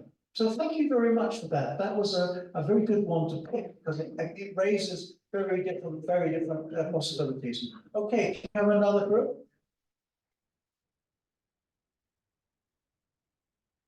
Yeah, okay. I found with my groups other journal, energy and buildings. Energy and buildings. Okay, yeah. Okay. The inside of the journal, the impact factor is 6.7 and the set score is 11.8. They also have article publishing charge for around $4,000. Okay, they also have a timeline for publishing. 11 days, time to first decision, and 62 days for review time, and 85 days from submission to acceptance, and 5 days from acceptance to publication. And they also have acceptance rate in 22%. Okay. And the editorial board is very wide from around the world. The editors-in-chief is Jian Liu from the Hong Kong Polytechnic University, and also Matthew Santamori, Australia, and other editors come from Canada, Italy, Portugal, USA, France, Brazil, Greek, and still many more. Okay, that's thank you very much. That was a very good journal to pick because that's a well-known journal. It's not my field, but I've heard of it. The good thing is the editorial board is very international, and editors from Hong Kong Polytechnic University. This is a very good university, Hong Kong Poly. In Hong Kong, they call it Hong Kong Poly U. Okay. Now it charges $400. Now that's not bad. $1,000, I think, is getting a bit crazy, but 400 maybe not. But also the interesting thing, the acceptance rate is just under a third. That means that's quite good. Possibly, you might ask, why is the acceptance rate so good? I think there's a very simple answer. It's a highly specialized technical journal, is my guess. I'm guessing that. You maybe know better than me. So they don't get maybe so many submissions. But that's good. And I would say that $400 comes in the. I'm sorry, this is $4,000. Oh, $4,000. Oh my goodness. $4,000. Somehow youngest. It's too much. It's too much. Oh, I thought I heard 400, 4,000. Okay, 4,000. Oh my goodness me, it's too much. Okay, thank you very much for that. $4,000. My goodness. See, it's very different range. I think this is a very good idea because we discover different things together. Yeah? And I'm discovering different things because you're looking at journals which I don't publish in. So I think, you know, who's there and what's what. Okay. Thank you for that. Next group, please. Please, Jangan Malu. Harus Berani. Anybody else? Please, please. Okay, thank you. Need a microphone.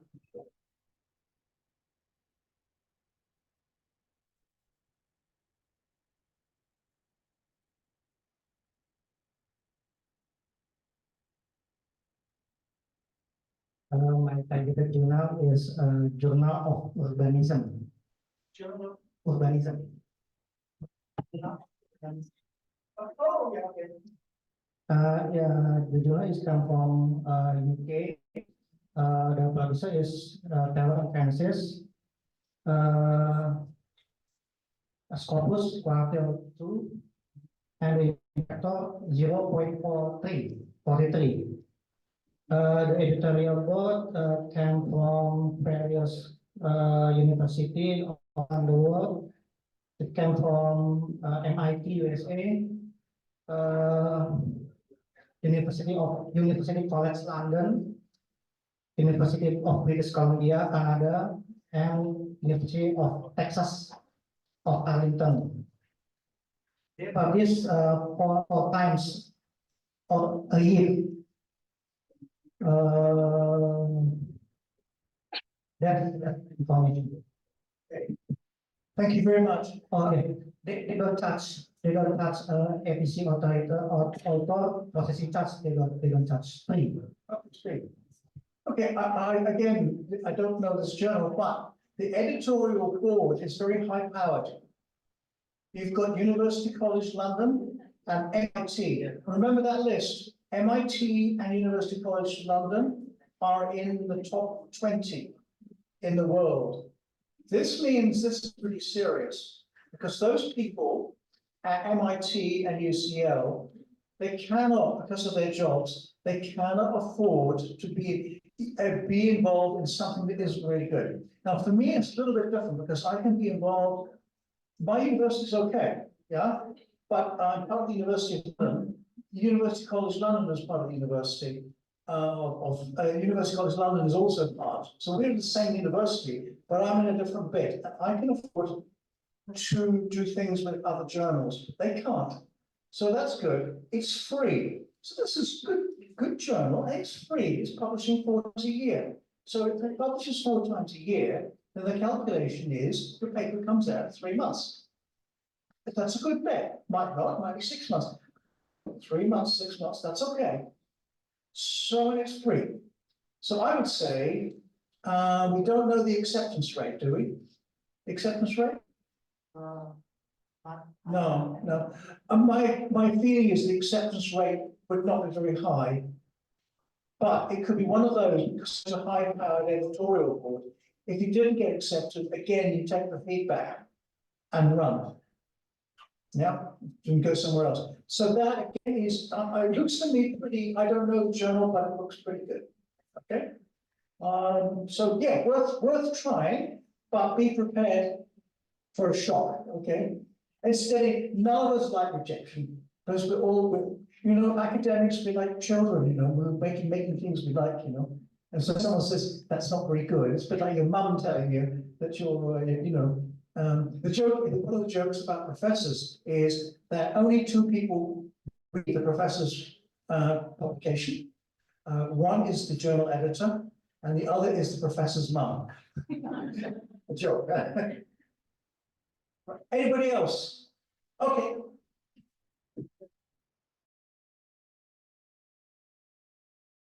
My target journal is Tourism and Hospitality Management. It's E2, and the impact factor is 0.34, and no publication fee, and expect on average 15 weeks from submission to publication. And then the editorial team is from Croatia, Sandra Jankovic and Marco Pelik, Croatia, UK, Australia, Hong Kong. Please. Thank you. Thank you. Where in Hong Kong? Which university in Hong Kong? Hong Kong, the Hong Kong Polytechnic University. Okay. Again, Hong Kong Polytechnic University. This is a university, we have an expression in English. We say fingers in many pies. Yeah? It means that they have a, imagine these are pies. Yeah? I have a finger in all of these. Hong Kong Poly U is very, very influential university. And it is, I tell you what, if you work there, you're going to get paid really well, and I mean really well, but you're going to have to work. It's a bit scary. I like the people there, but my goodness, it's a hard university. But this is also, there's a good, any informational acceptance rate? 4 times. Yeah, 4 times. 4 times in a year. Okay, okay. So if you get accepted, that's a 1 in 4 times. Now, this is a good journal. Journal of Hospitality Management, yeah? Yeah. Yeah, this is a good journal. So this is one that's worth publishing in. Now, there's a good reason for this one. There's another side to the world of publishing in international journals. Some journals will never be read by industry. Never read them. But the hospitality industry in Hong Kong and South China, the people in the industry there, they have people in the hotels who scan journals and read them. And the interesting thing is that some of my own papers are read more. Some are read by academics, mostly by academics, but in my case, because of journals like this, I haven't published in this journal, but I've published in similar journals, and actually found that actually I'm read by people in the industry because you have something that they're interested in. And the hospitality industry has woken up. It's competitive, it's very important, it's well paid, actually. The idea that hospitality is a poor job is wrong. At the top end, it's very well paid. But what it means is they have to keep up with the knowledge. So this journal, I'm pretty sure you'll find that it's got readers from industry. That could be useful to you because it widens your impact factor outside the university frame. Some of the other ones we've heard, my feeling is maybe not read by industry, but this one probably will be. So thank you. That was, again, totally different, and no fee publish. Yeah, that's good. Any more? No? Okay, I'm just going to now finish. That was, let me just give you some feedback. Was that interesting? Yes. Yes, it was. Because that's what you're doing is doing exactly what I do. That's all I do. I'm just checking these things and thinking, submitting an article is always a risk. And I'm thinking, I need to take a risk, but I don't want to take too much risk. Okay? Because otherwise I'm wasting my time. So I'm very considered. I think this is hard to get into, but chances are I'll get the feedback. Go somewhere else. If I get accepted, brilliant. If it's hard to get into and you don't get feedback, then you waste your time. It's very difficult to find that out. But just be very patient and also study the kinds of papers that the journal has. Okay, I'm going to finish off this session. I'm going to talk now about Scopus. Scopus is important to us. Scopus was launched in 2004 by the publishing group Elsevier as a database for abstract citations. What is the interesting thing about Scopus is it's one of these other factors that you should be looking at, because this database has 36,000 titles. That is an incredible. All 36,000 titles are covered by Scopus. And you know what, for a long time, just like everybody else, I was saying, let's check its Scopus ranking. And then it occurred to me, Earth does Scopus mean? So before coming to UGM, I looked it up. And it means to watch in Greek. It's a bird. And it's a bird that watches. Quite creative for a title. You know, the funny thing is, because we have so many things, our acronyms, I assumed it was something that meant something like scientific corpus, blah, blah, blah. So it just means bird. There are vast numbers of journals located in the so-called Western countries, Europe, North America, Australia, and New Zealand. However, Do not forget Indonesia. Indonesia now has Scopus journals. And I'm just about to have a paper, hopefully accepted in a journal which I know, which has become Scopus ranked. That means that's okay. That means my university will be happy. And it's a university I know, it's in Indonesia, and I've reason for publishing the paper there is I know they'll read it, because it concerns very much Indonesia. If I publish in some big international journals on Indonesia, sometimes people won't read it. So don't forget, you can try Scopus ranked journals, and the number of Scopus ranked journals in Indonesia is going up. Okay? Okay. This is very important. Finally,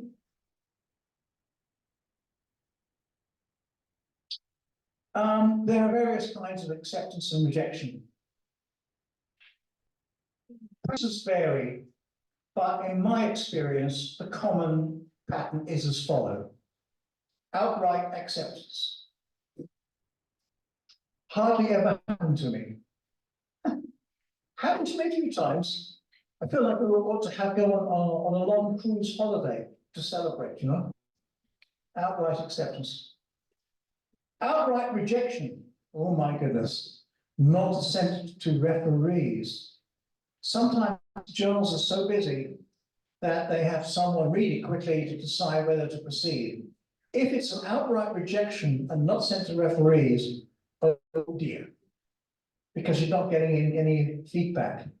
So this is where you need to think about the journal you're submitting to. Acceptance, subject corrections. Ah, that's okay. That's my usual one. The reviewers say would be improved by doing this, that, and the other. Now, if you get this kind of response, what you must do is follow the referee's comments to the letter. Don't think that the editors won't check. They will check. And if you haven't followed everything that's been recommended, they will reject you, because they will say you're not serious. So I sometimes put a covering note saying, these are the, rewrite the paper. And then I put a covering note with a table saying, this is the point, this is how I address it, like that. So they can easily see that that's one way of doing it. Not all journals will like that, but you could always ask them, say, do you want me to give you a table to show how I've responded to the corrections? And don't get worried, being corrected is part of life. And I'm corrected all the time. And as you can see, I'm still smiling. Okay? Rejection with an offer to resubmit. Ah, sounds good. Ah, what would I do? That means rejection with offer to resubmit. Got the feedback. Do I want to go back and have those same people look at my paper again? You might want to. You might want to. But I usually don't. I take the feedback and go somewhere else and say thank you very much. That's what I do because you never know. I'm a referee too, remember? The referees might be a bit bored with your paper. And they might say, okay, rejection with offer to resubmit again. Oh, so I would say, if you get this kind, I'd say use the feedback, go somewhere else, unless you get some real encouragement to go, but it's just, we reject, have another go. We go, no, you're not for me.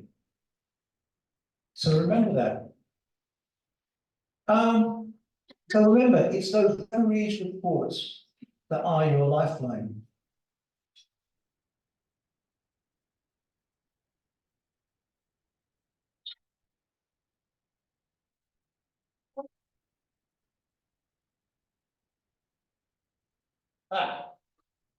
Okay, the importance of stamina. Whatever you do, keep going. Don't give up. I have young academic colleagues who are very unhappy when they get rejected. You know, I did all this beautiful work and nobody loves me. Nobody loves you, right? Well, I love you, so there you go. So, as I said, you can always use the referee's report to submit. Most referees are fair-minded and try to be helpful. I always try, like most referees, I try to be as helpful as possible. I'm not nasty. Remember, the people who are refereeing you are themselves being refereed. So I do both. Now, what you need to do is, when you get some publications together, try to become a referee in your area, because then you'll see where trends are going. The referee is very interesting. It's like kind of, oh, it's going this direction, which helps you to write better papers. Most referees don't think like that. They're just doing a good job. But I'm always strategic, hence strategies for publishing international journals. I'm always strategic. I think, okay, I'm doing all this work for free. What do I get out of it? Well, I might get some knowledge from the paper. Nice to know what's going on in the world. And especially for me, remember that a lot of the people that I'm refereeing could be 30 years younger than me. Now, I'm unusual because I'm actually quite an old academic, but I'm still publishing in Scotland's Rec journals. Most people, a lot of people experience burnout at a certain age. I'm not burned out, luckily, and I just think it's just luck. Some people, we were all differently. Some people, the burden of publishing becomes too great, and they stop publishing. They retire, essentially. They might find another niche in academia. In my case, that hasn't happened, so I'm still going. So, the cartoon says never give up. So that little bird caught by a crocodile is not giving up easily. So, finally, I'm going to stop this part of the proceedings and say thank you very much for listening to me. I hope it was useful. I hope you learned something. Actually, I learned something because you go looking at different journals, so it's fun for me too. Then, as I understand it, we are going to move on to presentations from you as groups, in groups of 3, and then I give you feedback, yeah? I think that is correct. Now, I'm not quite sure of the timing. What time is lunch?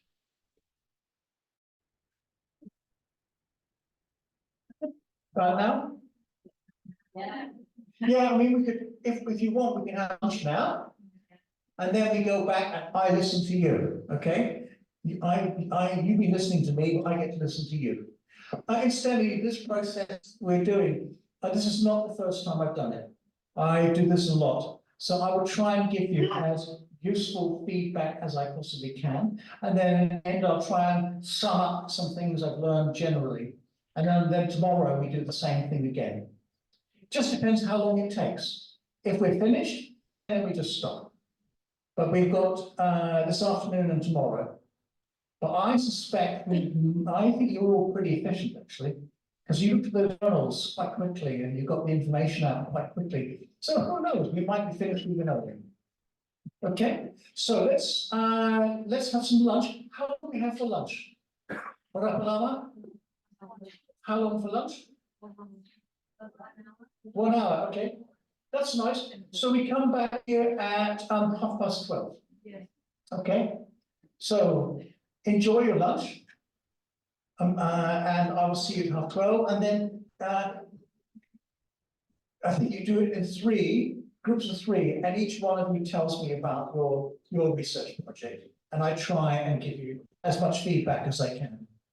In some cases, I might not be able to give you very much because it might be a bit too far away from my subject of interest, but I've usually got something to say. Okay? Okay, thank you very much for being such a great audience this morning. And thank you very much for trying not to look unhappy.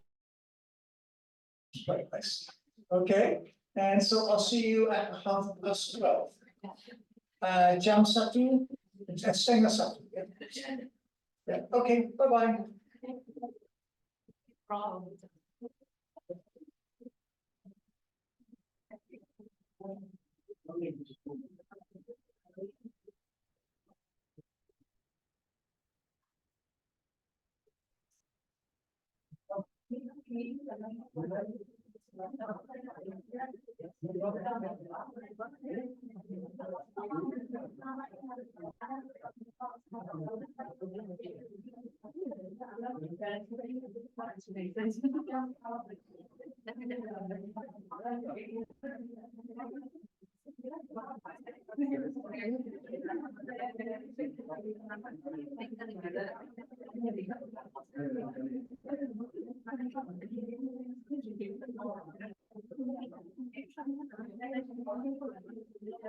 Adalah hamparan ribuan pulau dengan keragaman budaya dan kehidupan serta masa depan yang penuh harapan. Bukan saja karena alam dan budayanya, namun karena kemampuan rekayasa pengetahuan yang ditempa dalam satu kawah kecerdasan hanya di Universitas Gadjah Mada.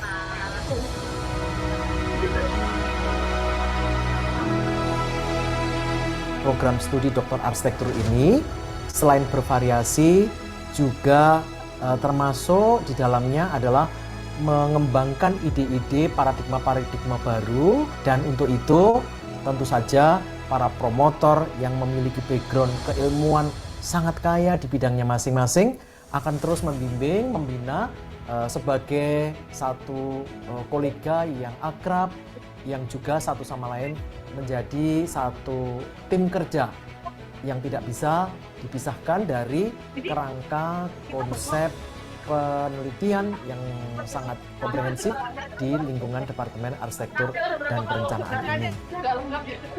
Universitas Gadjah Mada telah terbukti melintasi masa dan mengukir pemajuan serta pembangunan bangsa. Tidak terkecuali program studi Doktor Arsitektur, Departemen Arsitektur dan Perencanaan, Fakultas Teknik Universitas Gadjah Mada.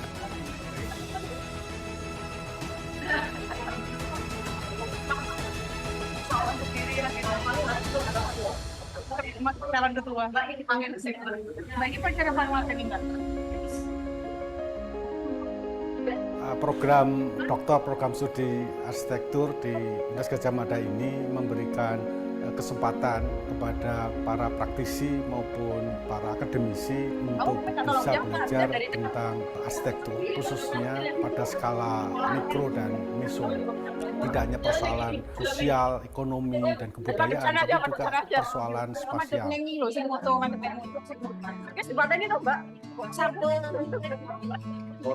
Dalam mengawal pembangunan pemajuan bangsa, Prodi Doktor Arsitektur telah melahirkan hampir 100 alumni Doktor Arsitektur dengan prestasi dan peran kerja yang gemilang di berbagai bidang. Mari kita sama-sama untuk bisa mengembangkan lebih jauh dengan segala ilmu, ya, material karena teknologi yang sebetulnya banyak sekali dan kita punya di Indonesia. Kurikulum Prodi Doktor Arsitektur didasarkan atas konsep yang unik untuk mencetak para ilmuwan, peneliti, dan profesional yang menjunjung tinggi kesetaraan dalam menciptakan serta mengelola lingkungan binaan. And for the purpose of this workshop is to generate the inclusiveness of the student towards what actually is a PhD journey. Universitas Gadjah Mada selalu mendorong segenap sivitas akademika untuk menghasilkan karya yang bermanfaat bagi masyarakat luas.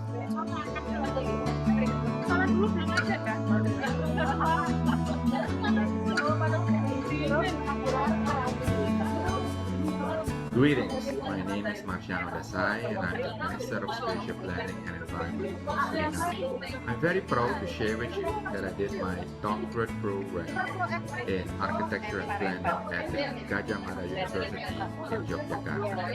I had a very good experience with the program due to the help and guidance of the UGM professors and the administrative staff. To all of you who would like to pursue a doctorate in architecture and planning, I would recommend this program. Di kampus ini, berbagai workshop maupun kegiatan temu dan diskusi ilmiah sangat marak disediakan dan mampu menciptakan iklim belajar yang mendukung konsentrasi kami sebagai mahasiswa dalam menyelesaikan studi doktoral dengan sebaik-baiknya. Saat ini saya meneliti mengenai lanskap ruang wisata Malioboro di pusat kota Yogyakarta. The Cosmological Axis of Yogyakarta and its Heritage Landmarks baru saja ditetapkan sebagai salah satu warisan budaya dunia oleh UNESCO pada September 2023. Untuk rekan-rekan akademisi maupun praktisi, saya mengajak kita semua, mari kita bergabung pada program doktor, program studi arsitektur Universitas Gadjah Mada. Mari kita berkolaborasi menghasilkan penelitian-penelitian berkualitas untuk masa depan arsitektur Indonesia yang lebih baik. Kami dari Program Doktor Arsitektur, semua sivitas akademika, warga masyarakat, welcome untuk melakukan diskusi, melakukan riset, melakukan jejaring bersama, pengabdian masyarakat. Kita siap bekerja bersama untuk membangun Indonesia ini lebih maju. Kurikulum Prodi Doktor Arsitektur dibangun di atas 3 segitiga emas yang sangat penting sekali, yaitu menciptakan masyarakat ilmuwan berdasarkan kepada nilai-nilai kearifan lokal, nilai-nilai budaya, dan teknologi. Dari itu semua bermuara kepada penciptaan better space, better living. Mari terus berjejaring, berkembang dalam membangun dunia yang lebih baik bersama Program Doktor Arsitektur Fakultas Teknik Universitas Gadjah Mada.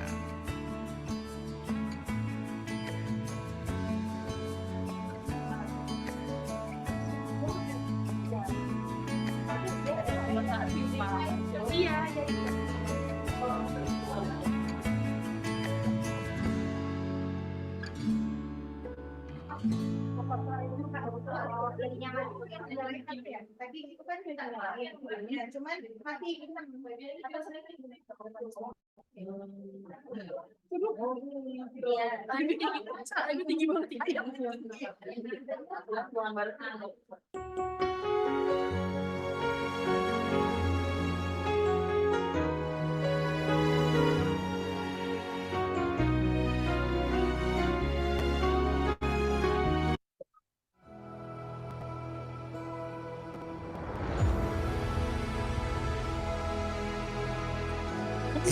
Indonesia adalah hamparan ribuan pulau dengan keragaman budaya dan kehidupan serta masa depan yang penuh harapan.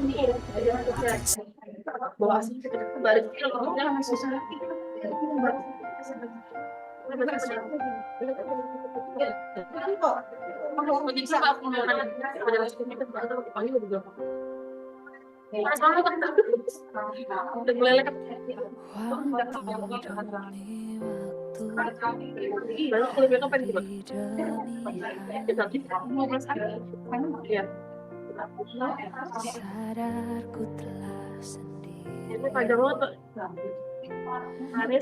telah pergi jauh, tinggalkan diriku. Ternyata ku rindu senyuman yang selalu membungkus hati yang terluka di depan mereka. Tuhan, masih pantaskah aku untuk bersamanya? Karena hati ini inginkannya segampang itu ku mencari penggantimu. Tak segampang itu ku menemukan sosok seperti dirimu cinta. Kau tahu betapa besar cinta yang ku tanamkan padamu. Mengapa kau memilih untuk berpisah?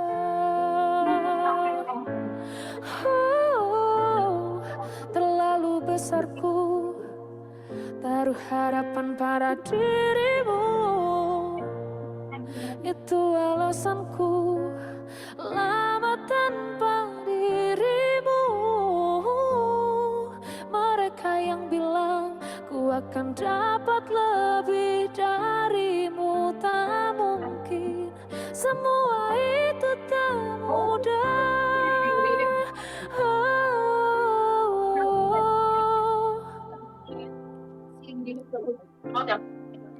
Tak segampang itu ku menemukan sosok seperti dirimu. Oh ya, berarti mana Mbak?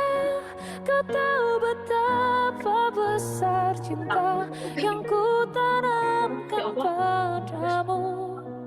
Mengapa kau memilih untuk berpisah?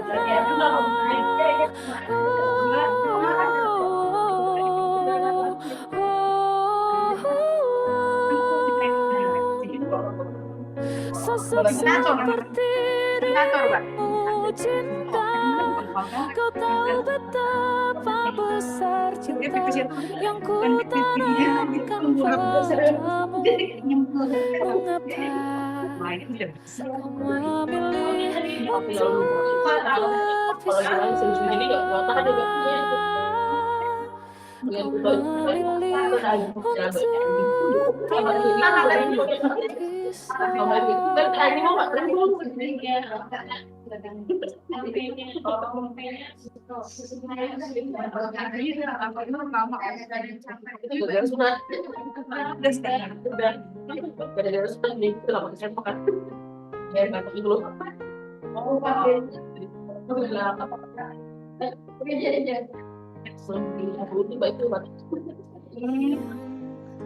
kemarin ku melihatmu, kau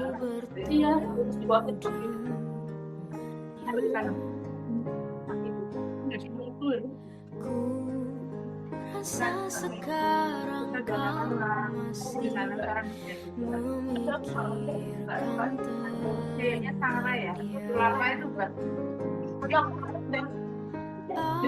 kurangnya aku di dalam hidup hingga kau curangi aku. Katakanlah sekarang bahwa kau tak bahagia. Aku punya ragamu tapi tidak hati. Kau tak perlu berbohong, kau masih menginginkannya. Ku rela kau ada militeris. Ternyata lomba bedanya di itu kalau Mbak mau nonton video itu ya. Enggak, itu di sama teknik dan teknik terus. Yoni 403. Oh, di jalan satu itu. Tadi berdua bedanya. Kamu macam bahasa. Kita kalau berdua aku tuh. Ini pengen panas juga aku dari kami. Di dalam hidupmu hingga kau curangi aku. Katakanlah sekarang bahwa kau tak bahagia. Aku punya ragamu tapi tidak hati. Kau tak perlu berbohong, kau masih menginginkannya. Serius ya? Mana promo kan Mas? Dia ada promo. Ada promo kalau modelnya Katakanlah sekarang bahwa kau tak bahagia dunia ragamu, tapi tidak hatimu.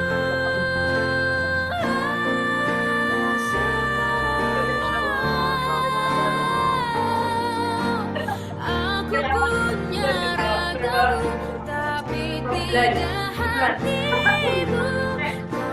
Kau tak perlu berbohong, kau masih menginginnya. Sudah kau dengannya, asalkan kau bahagia.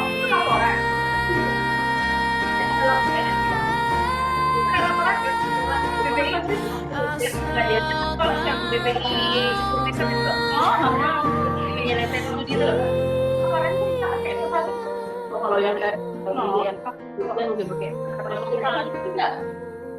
yang juga modelnya juga ada pakai Elvis dong juga.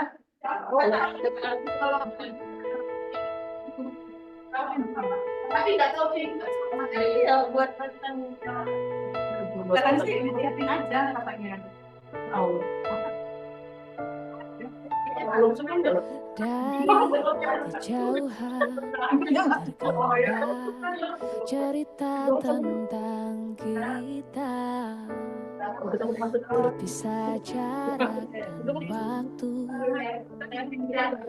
Ingin ku ungkapkan rindu lewat kata indah, tak cukup untuk dirimu. Sebab kau terlalu indah dari sekadar kata. Dunia berhenti sejenak menikmati indahmu. Dan apabila bersamamu, ku pastikan ku jalani dunia. Tak seindah kemarin, sederhana, tertawamu sudah cukup lengkapi sempurnanya hidup bersamamu.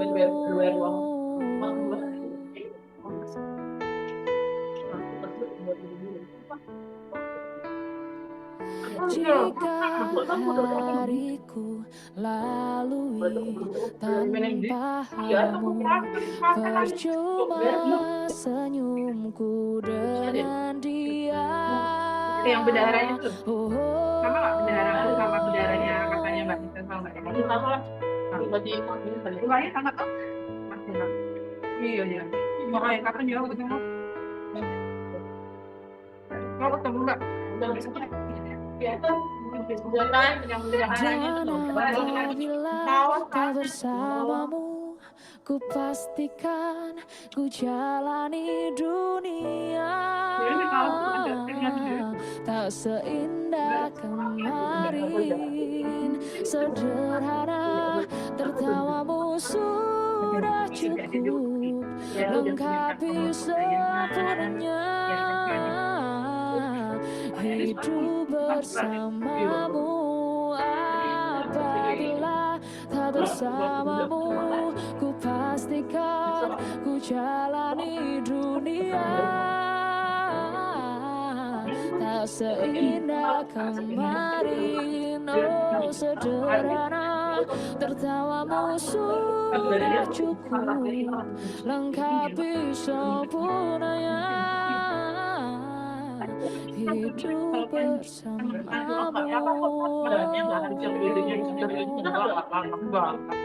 Makanya kalau kamu pun ini yang bukan di rumah sama ini kan cuma di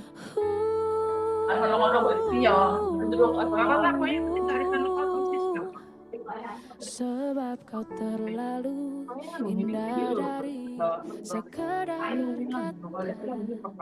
Dunia berhenti sejenak menikmati indahmu.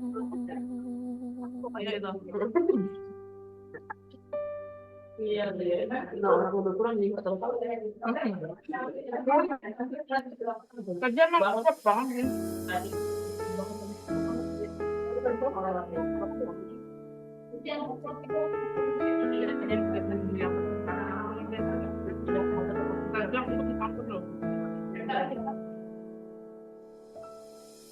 Sejak ku coba sepenuh hati untuk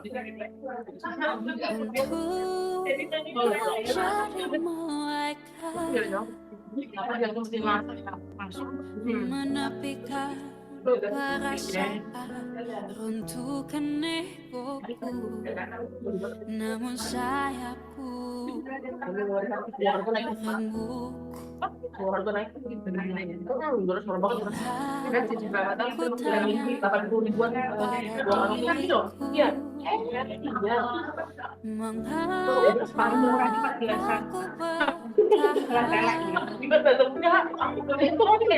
Iya, tapi belum ngalenkan.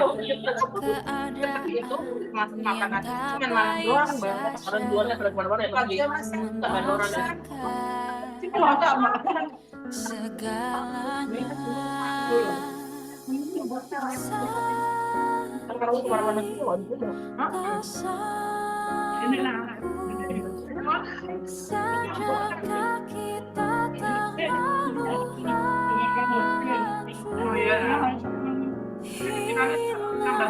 habis tak bersisa, tapi tak mampu ku menyerah. Tertawa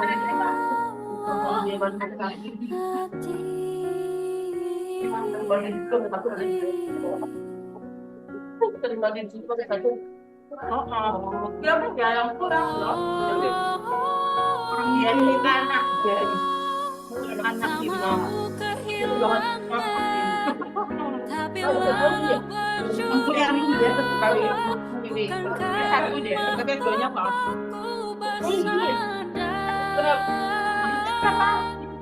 Sendiriku tak bisa bersamaku tersiksa. Ini kenyataannya, kita terperiksa. Oh, aku tahu. Ternyata nggak bisa satu ini sama Mas Gun. Satu ini sama Mas Gun. Dari program Sadarkah kita terlalu hilang, habis tak bersisa, tapi tak mampu ku menyerah. Bagaimana ini kepala aku belum sadarkah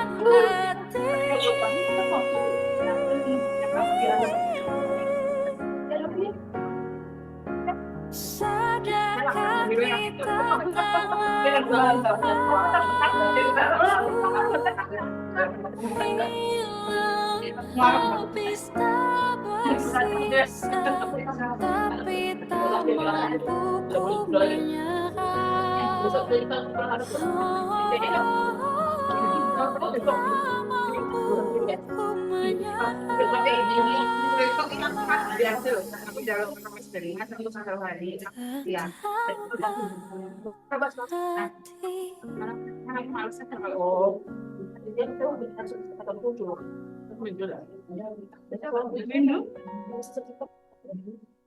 aku bisa dengan kapan mana kali.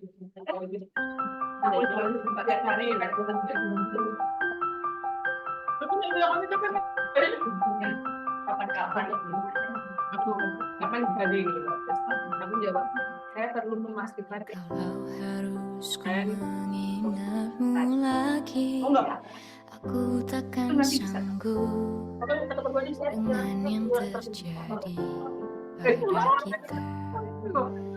Sekarang melupakan yang mudah, ini takkan berat, takkan membuat hatiku lelah. Kalah, ku akui aku kalah. Cinta ini pahit dan tak harus memiliki. Jika aku bisa, ku akan kembali.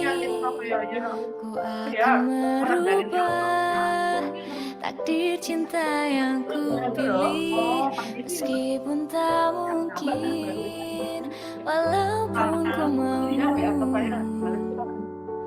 membawa kamu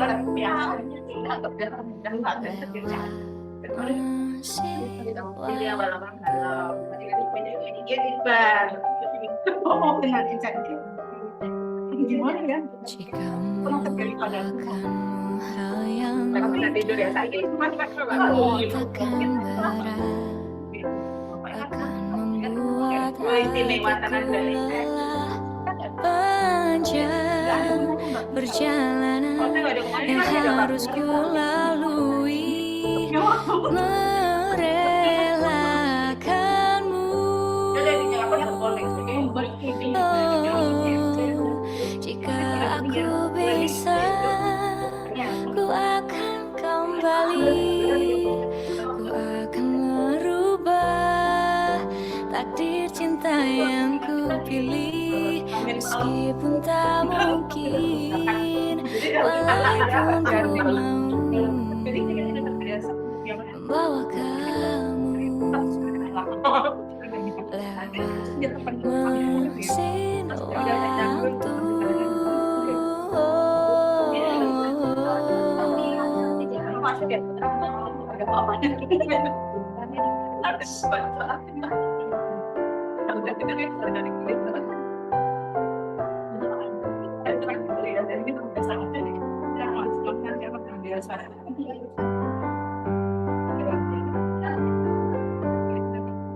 Jika aku bisa, ku akan kembali. Ku akan merubah takdir cinta yang ku pilih. Meskipun tak mungkin, walaupun ku mau membawa kamu.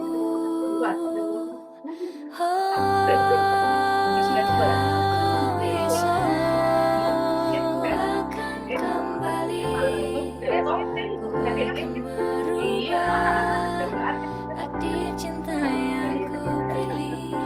Meskipun tak mungkin, walaupun ku mau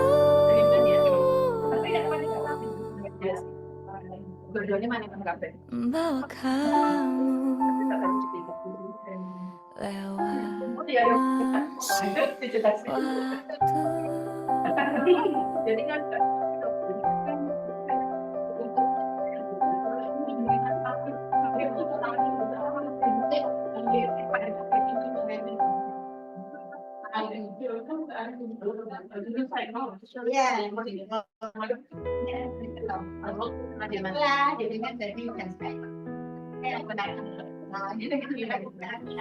Pernah coba bertahan, namun sering terlupakan.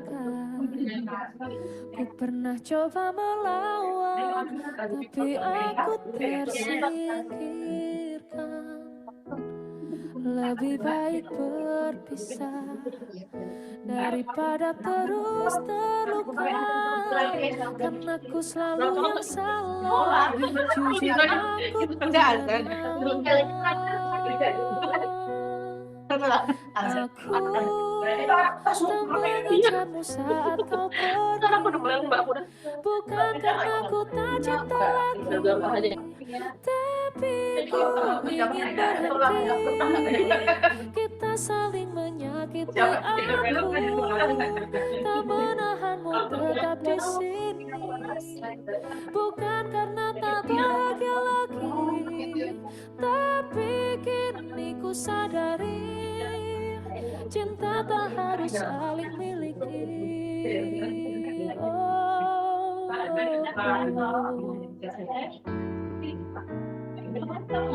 Lebih baik berpisah daripada terus terluka. Karena ku selalu yang salah, jujur aku trauma. Aku tak mengejarmu saat kau pergi, bukan karena ku tak cinta lagi, tapi ku ingin berhenti.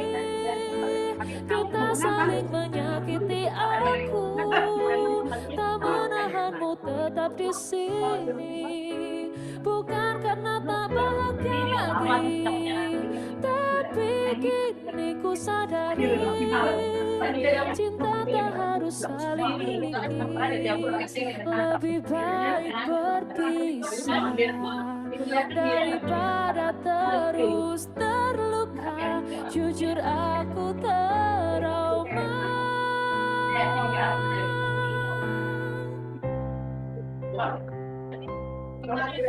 Aku tak mengejarmu saat kau pergi, bukan karena ku tak cinta lagi, tapi kini ku sadari kita saling menyakiti. Aku tak menahanmu tetap di sini, bukan karena tak bahagia lagi, tapi kini ku sadari cinta tak harus saling miliki.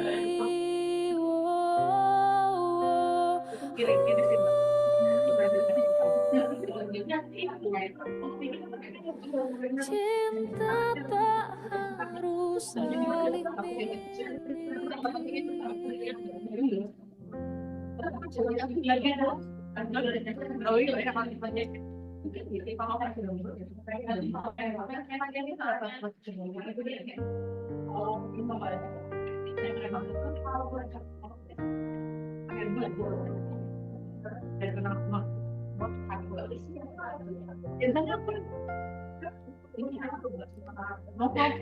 berdiri memutar waktu,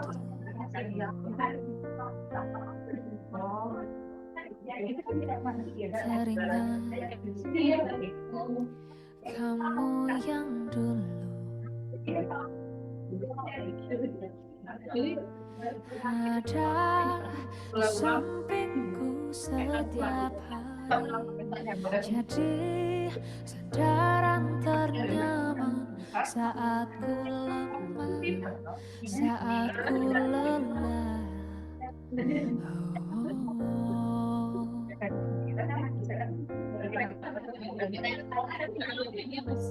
Terserah tinggal sendiri,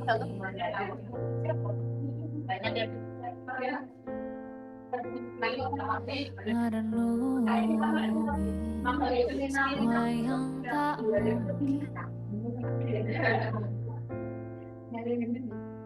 bisa ku putarkan kembali seperti dulu.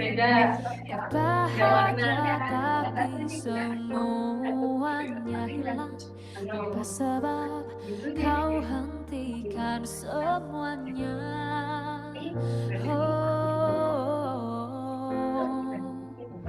Terluka dan menangis, tapi ku terima semua keputusan yang telah kau buat. Satu yang harus kau tahu, ku menanti kau tuh kembali. Jujur ku tak ingin engkau pergi, tinggalkan semua usai di sini. Tak tertahan air mata ini, mengingat semua yang telah terjadi. Ku tahu kau pun sama seperti aku, tak ingin cinta usai di sini. Tapi mungkin inilah jalannya, harus berpisah.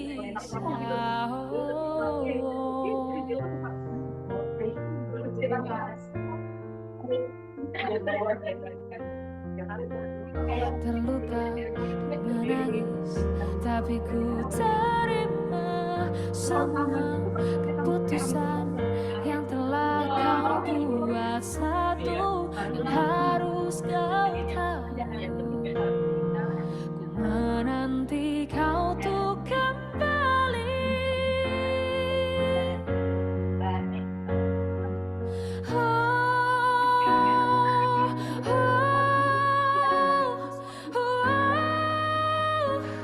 Tinggalkan semua di sini.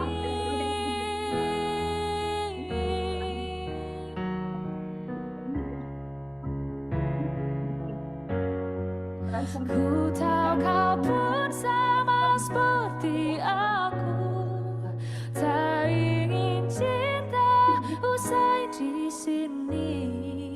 Tapi mungkin inilah jalannya, harus berpisah.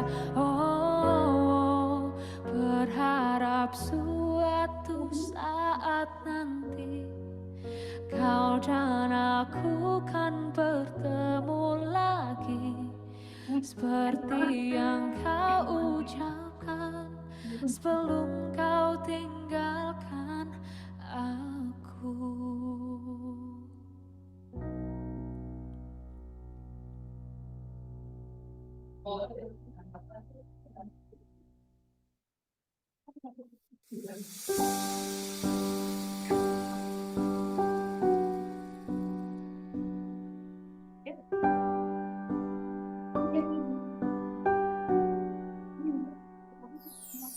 Jangan pergi dari diriku,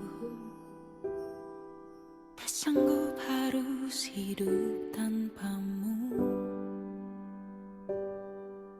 Karena jauh lebih indah bila kita bersama, seperti yang terjadi kemarin.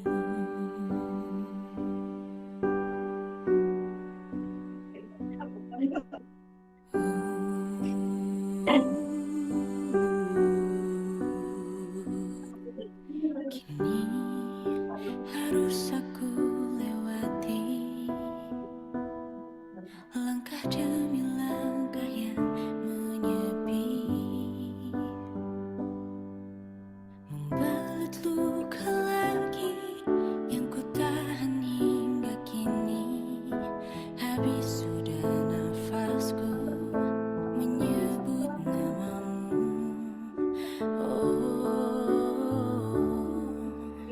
Takkan hilang cintaku padamu, takkan hilang walau kau memilih pergi. Takkan hilang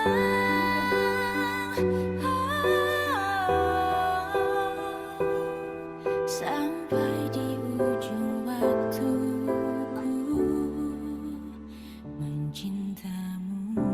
Tak terganti, takkan hilang cintaku padamu.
kau memilih pergi, takkan hilang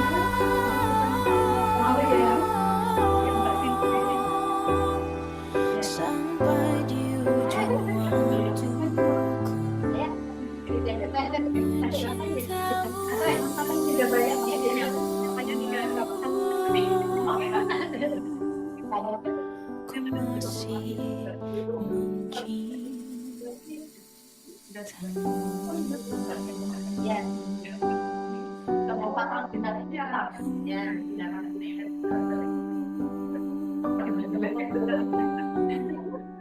Kemarin kan punya itu ya gitu.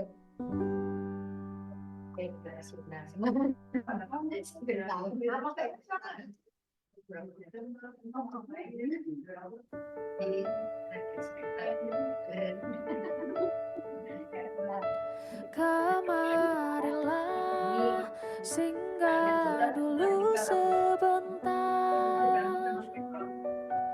perjalananmu jauh, tak ada tempat berteduh.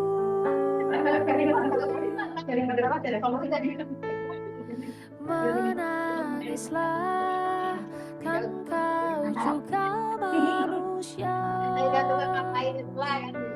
Mana ada yang bisa berlarut-larut, berpura-pura sempurna. Sampaikan pada jiwa yang bersedih, begitu dingin dunia yang kau huni. Jika tak ada tempatmu kembali, bawa lukamu biar aku obati. Bidakkah letih kakimu berlari, ada hal yang tak mereka mengerti. Beri waktu untuk bersandar sebentar. Selama ini kau hebat, hanya kau tak didengar.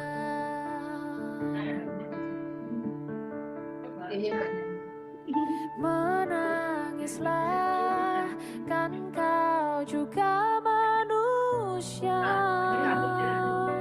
Mana ada yang bisa berlarut-larut, berpura-pura sempurna. Sampaikan pada jiwa yang bersedih, begitu dingin dunia yang kau huni. Jika tak ada tempatmu kembali, bawa lukamu biar aku obati. Bidakkah letih kakimu berlari, ada hal yang tak mereka mengerti. Beri waktu untuk bersandar sebentar. Selama ini kau hebat, hanya kau tak didengar.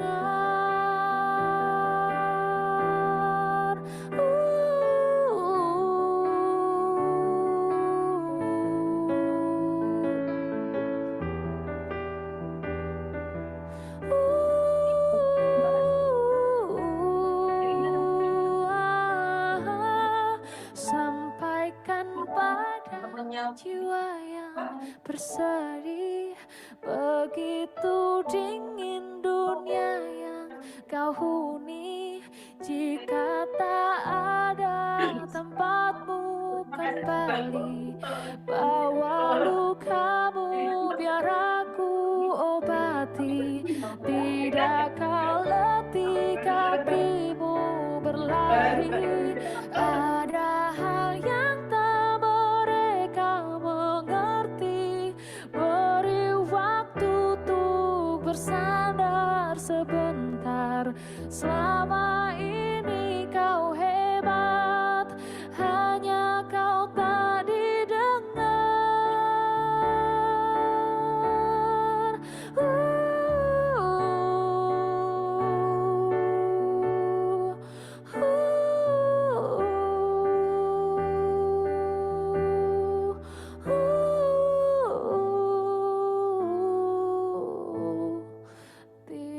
Apakah letih kakimu berlari? Ada hal yang tak mereka mengerti. Beri waktu untuk bersandar sebentar. Selama ini kau hebat, hanya kau tak didengar. Selama ini kau hebat, kau pastikan didengar.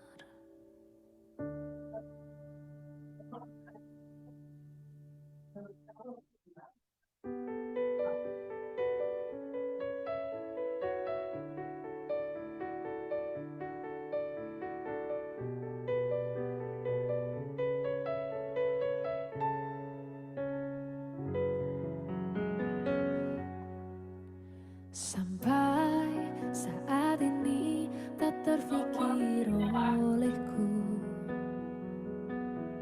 Aku pernah beri rasa pada orang sepertimu. Seandainya sejak awal tak ku yakinkan diriku. Tutur kata yang sempurna tak sebaik yang kukira. Andai ku tahu semua akan sia-sia, takkan ku terima cinta sesaatmu. Bagaimana dengan aku terlanjur mencintaimu, yang datang beri harapan lalu pergi dan menghilang. Tak terfikirkan olehmu, hatiku hancur karenamu. Tanpa sedikit alasan, pergi tanpa berpamitan. Takkan ku terima cinta sesaatmu. Seandainya sejak awal tak ku yakinkan diriku. Tutur kata yang sempurna tak sebaik yang kukira. Andai ku tahu semua akan sia-sia, takkan ku terima cinta sesaatmu. Bagaimana dengan aku terlanjur mencintaimu, yang datang beri harapan lalu pergi dan menghilang. Tak terfikirkan olehmu, hatiku hancur karenamu. Tanpa sedikit alasan, pergi tanpa berpamitan. Takkan ku terima cinta sesaatmu. Sia-sianya ku bertemu dengan cinta semu. Tertipu tutur dan caramu, seolah cintaiku. Puas kau jerangi aku, bagaimana dengan aku terlanjur mencintaimu, yang datang beri harapan lalu pergi dan menghilang. Tak terfikirkan olehmu, hatiku hancur karenamu. Tanpa sedikit alasan, pergi tanpa berpamitan. Takkan ku terima cinta sesaatmu.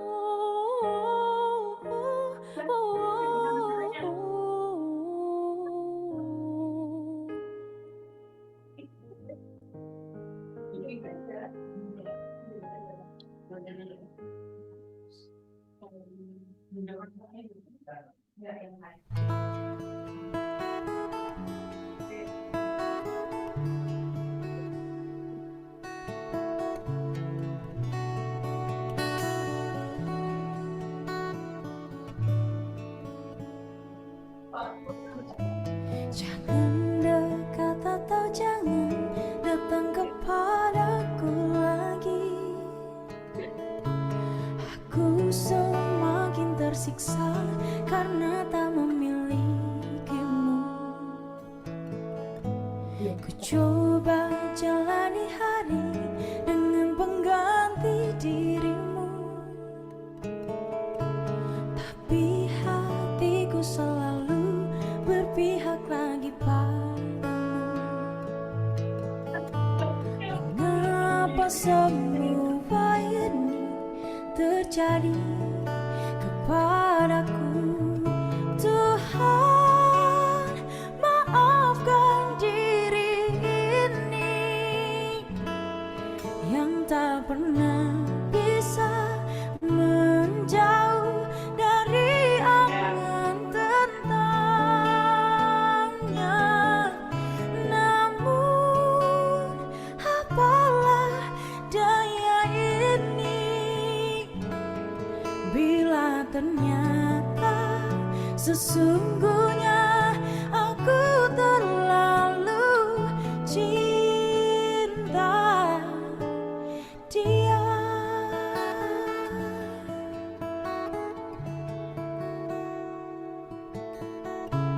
Tapi hatiku selalu berpihak lagi padamu. Mengapa semua ini terjadi kepadaku? Tuhan, maafkan diri ini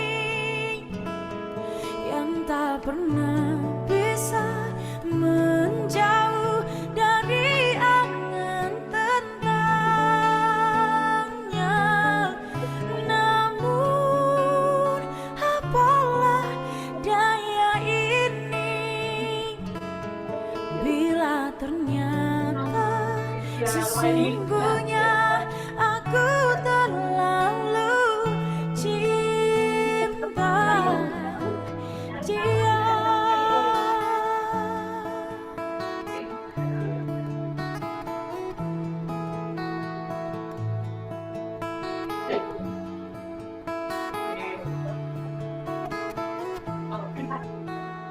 Mengapa semua ini terjadi kepadaku?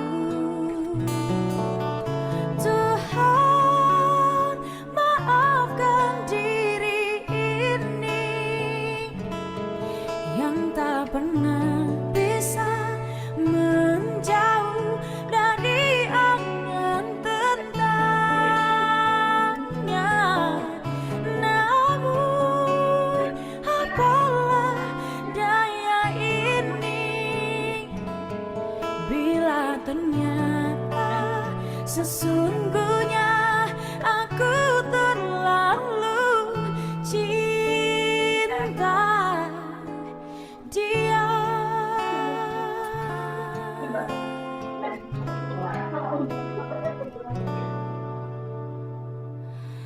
Aku terlalu cinta dia.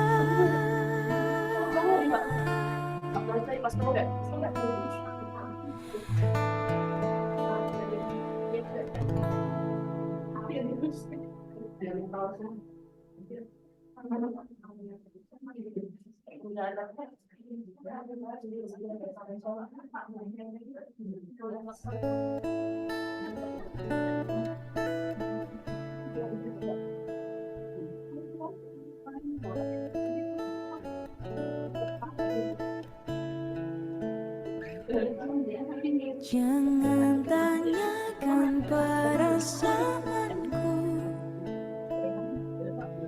jika kau pun tak bisa beralih dari masa lalu yang menghantuimu, karena sungguh ini tidak adil. Bukan maksudku menyakitimu, namun tak mudah untuk melupakan cerita panjang yang pernah aku lalui. Tolong yakinkan saja raguku.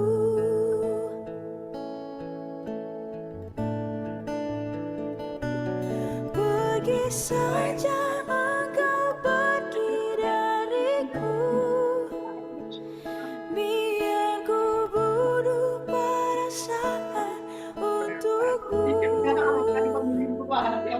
Meski berat melangkah, hatiku hanya tak siap terluka.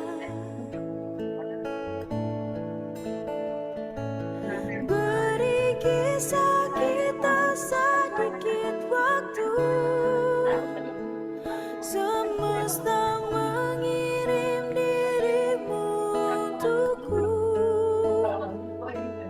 Kita adalah rasa yang tepat di waktu yang salah.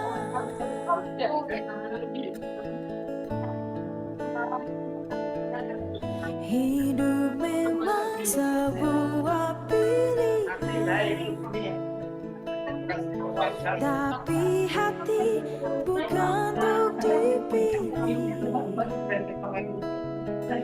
Bila hanya setengah dirimu hadir dan setengah lagi untuk dia,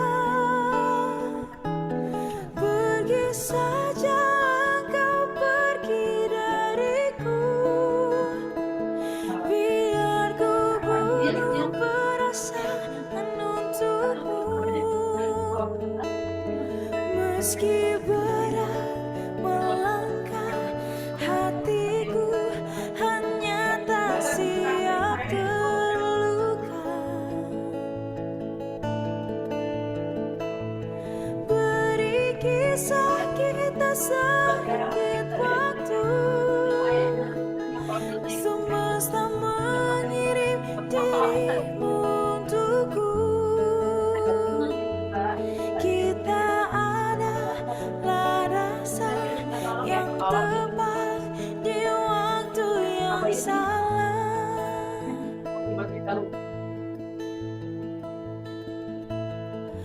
Bukan ini yang ku mau, lalu untuk apakah datang? Rindu tak bisa diatur, kita tak pernah mengerti. Kau dan aku menyakitkan. Pergi saja engkau pergi dariku,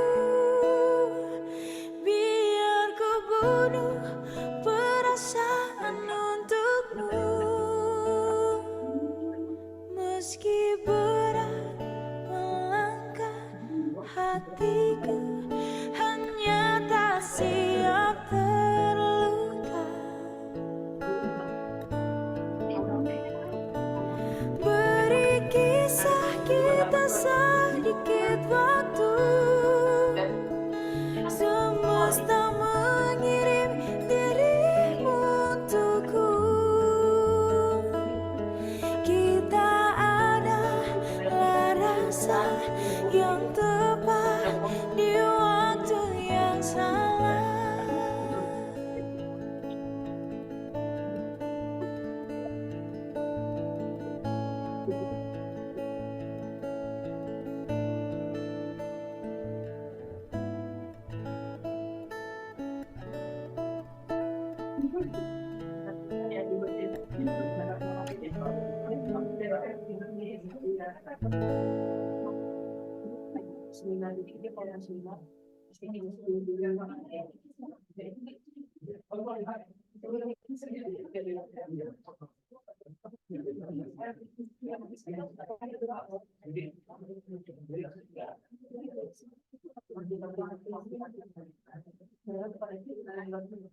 Okay, we begin this afternoon.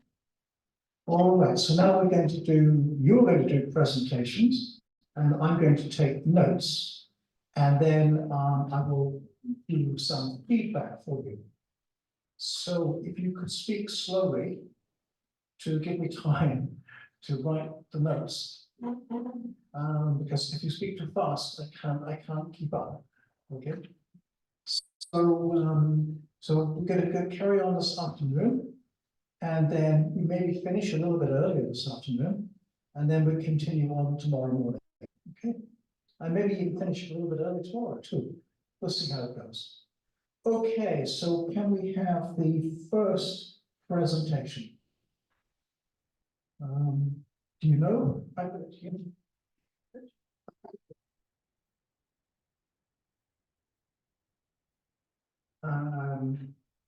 So this is the first one is Mahendra. Is you? Yeah. Okay, so please go ahead. Need a microphone.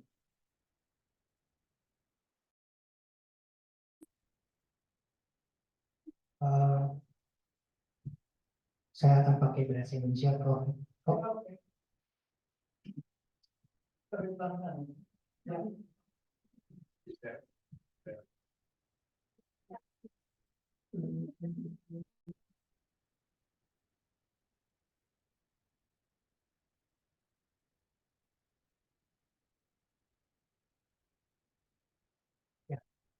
ada screen. Ya, silakan.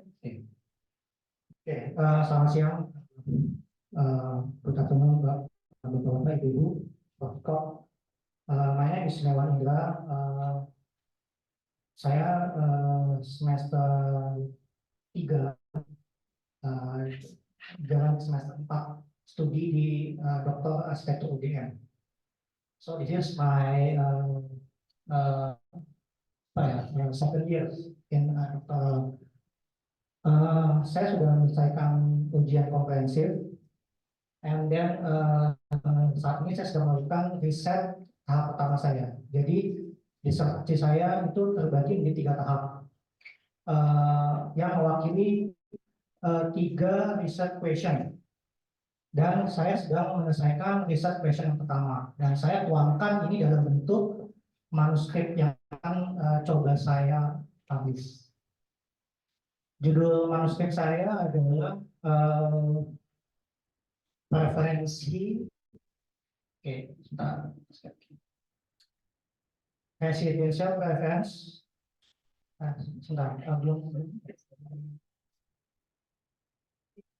Belum.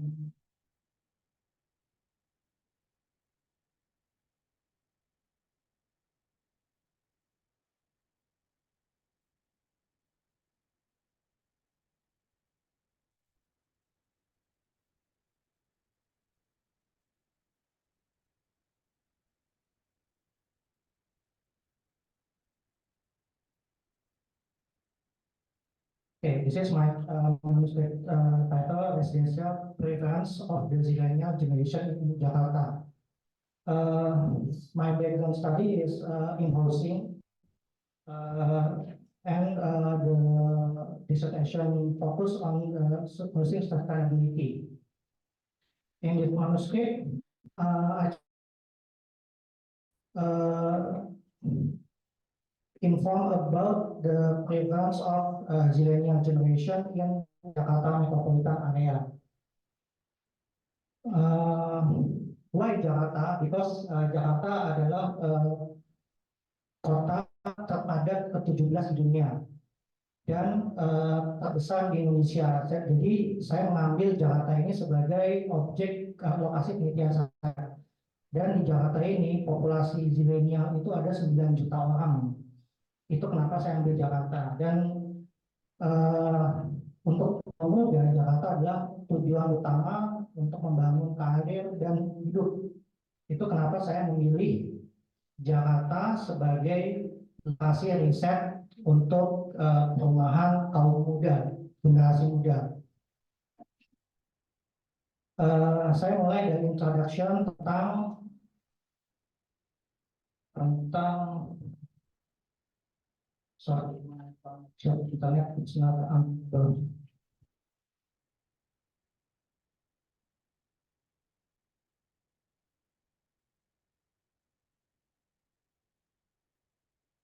Oke, saya mulai introduction saya itu tentang kondisi perumahan di dunia. Jadi di tahun 2030, 3 billion manusia itu akan kekurangan rumah sebesar 40%.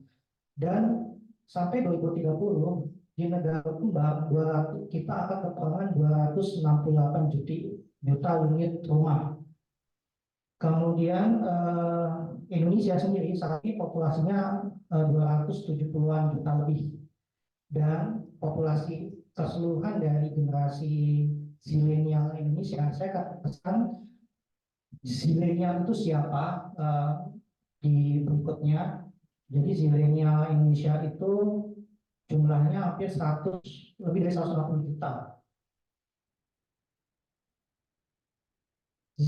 Zilenial itu siapa? Zilenial itu adalah generasi muda kelahiran tahun 1990 sampai tahun 2000. Mereka itu mikro generasi, irisan antara generasi milenial dengan generasi Z. Apa yang membuat zilenial itu menarik? Kenapa?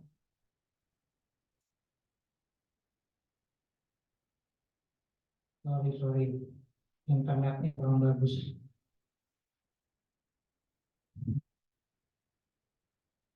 Baik.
Saya akan lanjutkan presentasi saya.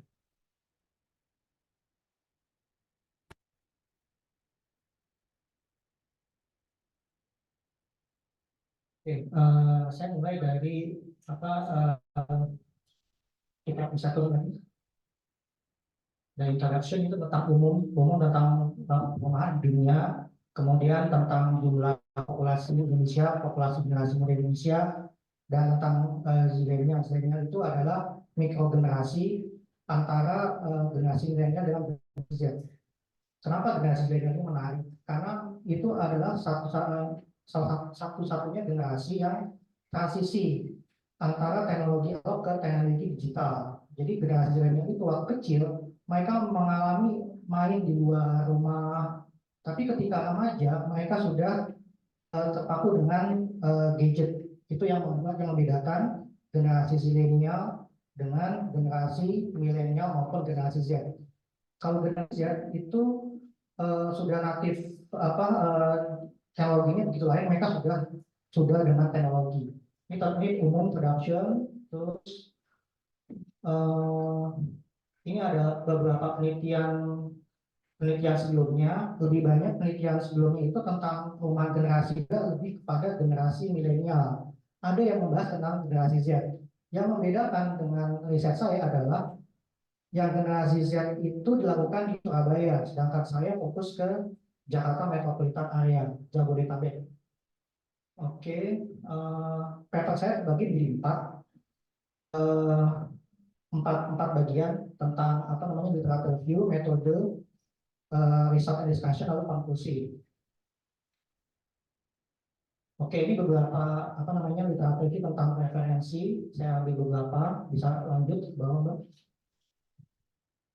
Tadi tentang pemahaman tentang generasi zilenial. Karakter generasi zilenial itu yang paling menonjol adalah satu, mereka tuh sangat tergantung terhadap teknologi. Kemudian mereka lebih berpikiran terbuka dibandingkan generasi milenial. Tetapi mereka juga mental health-nya itu lebih rapuh dibandingkan generasi sebelumnya. Itu beberapa karakter utama yang saya tangkap dari generasi zilenial.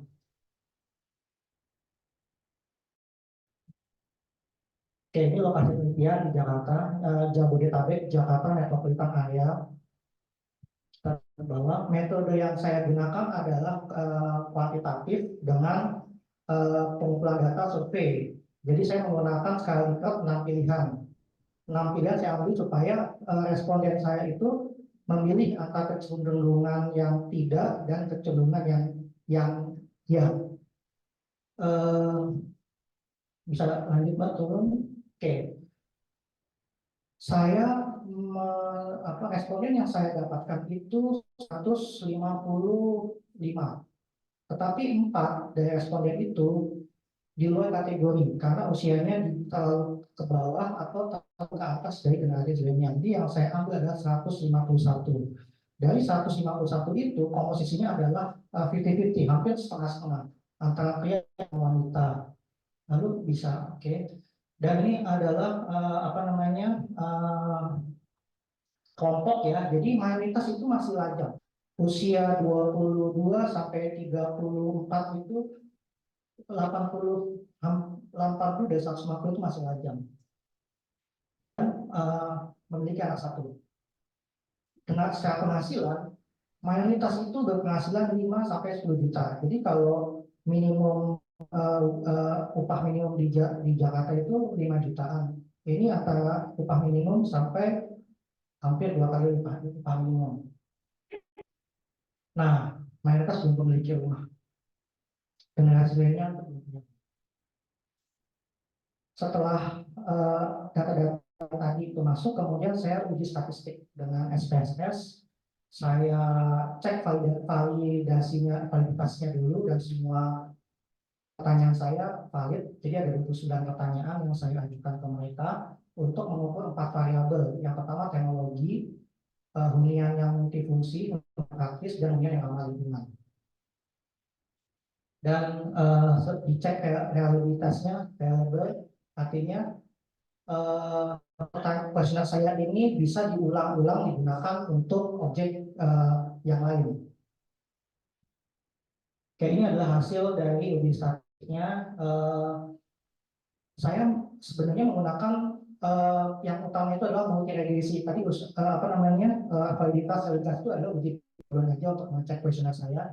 Dan yang terpenting adalah uji regresi ya. Jadi sebelum itu ada asumsi klasik dulu, ada normalitas, dan beberapa evaluasi densitas itu sudah dilewati dulu. Dan yang penting adalah multiregresi. Multiregresi itu untuk tahu apakah 4 variabel itu ada hubungannya dengan preferensi hunian. Dan setelah diukur, dianalisa, secara bersama-sama 4 variabel itu berpengaruh terhadap preferensi hunian generasi zilenial. Tapi apabila itu secara parsial, keempat variabel itu tidak berpengaruh signifikan terhadap preferensi hunian zilenial. Bisa, Mbak? Oke, ini masih uji. Kemudian tentang diskusi. Jadi di Jakarta ini itu secara umum itu adalah membutuhkan hunian yang terjangkau udah pasti, kemudian memiliki kaitan terhadap 4 variabel, menerapkan teknologi, kemudian hunian rumah itu bisa multifungsi, bukan hanya tempat hunian, tapi juga bisa untuk tempat kerja. Kemudian mereka generasi zilenial itu sudah terbuka terhadap penggunaan bahan bangunan yang ekonomis, ramah lingkungan. Itu dibuktikan dengan ketika saya bertanya apakah mereka cenderung menggunakan produk bahan bangunan yang lokal gitu. Mereka memiliki itu. Terus yang saya kaget, generasi zilenial ini terlihat fleksibel. Mereka baik. Ada yang sekarang budaya work from anywhere. Tapi ternyata dalam hunian mereka mayoritas memilih untuk tinggal lama dalam rumah yang mereka miliki. Lebih dari 30 tahun mereka mayoritas memilih untuk tinggal lama. Jadi bahan bangunan yang digunakan untuk rumah mereka itu memperhatikan kualitasnya, bukan hanya untuk kayak tinggal 5 tahun, setelah itu mereka jual, mereka pindah ke tempat lain. Mereka ini memiliki untuk jangka waktu lama. Dan ini saya combine dengan beberapa penelitian sebelumnya tentang sustainability juga saya masukin. Jadi salah satu poin penting dari keberlanjutan adalah menggunakan bahan bangunan yang berkualitas tinggi dan dapat digunakan dalam jangka waktu lama. Itu yang berhubungan dengan lingkungan. Lalu yang berhubungan dengan teknologi yang saat ini digunakan adalah masih berupa teknologi yang masih sama, belum terlalu inovatif. Dan itu sejalan dengan penelitiannya Suresh bahwa generasi zilenial itu mereka tergantung terhadap teknologi tetapi tidak inovatif. Itu mereka menggunakan smart home, CCTV itu kan sebenarnya teknologi yang sudah umum ya, bukan suatu hal yang baru. Mereka belum menggunakan masalah biaya juga tebakan saya, tapi saya belum tulis di sini adalah tentang biaya yang tinggi ketika mereka menerapkan teknologi. Dan mereka belum menerapkan dalam dunia. Itu mungkin dalam tulisan saya berikutnya saya akan membahas tentang teknologi yang digunakan di generasi zilenial. Lalu yang berkaitan dengan praktis. Jadi preferensi itu adalah juga bermaksud juga membahas tentang nilai dan tujuan. Ketika rumah praktis bagi generasi muda, terutama zilenial, itu membuat perawatan menjadi mudah, membutuhkan kecepatan bagi generasi zilenial itu untuk memanage rumah. Mereka bisa menggunakan waktunya untuk kegiatan-kegiatan yang lain. Itu yang berhubungan dengan preferensi yang punya generasi zilenial yang berkaitan dengan kepartisan dan multifungsi. Oke, ini penjelasan sedikit perbandingan dengan penelitian sebelumnya dengan Goldsmiths dan baiknya itu tentang sustainability. Kemudian next Mbak. Ya, kesimpulan adalah keempat variabel ini ketika kita akan mencukupi pemenuhan untuk rumah generasi muda yang Tohir bilang itu 81 juta generasi muda kita belum punya rumah, itu bisa menjadi referensi bagi desainer, bagi pemangku kebijakan untuk memperhatikan bagaimana hunian yang sesuai untuk kelompok generasi zilenial. Dan saran untuk penelitian berikutnya adalah lebih memperdalam penelitian dengan metode kualitatif.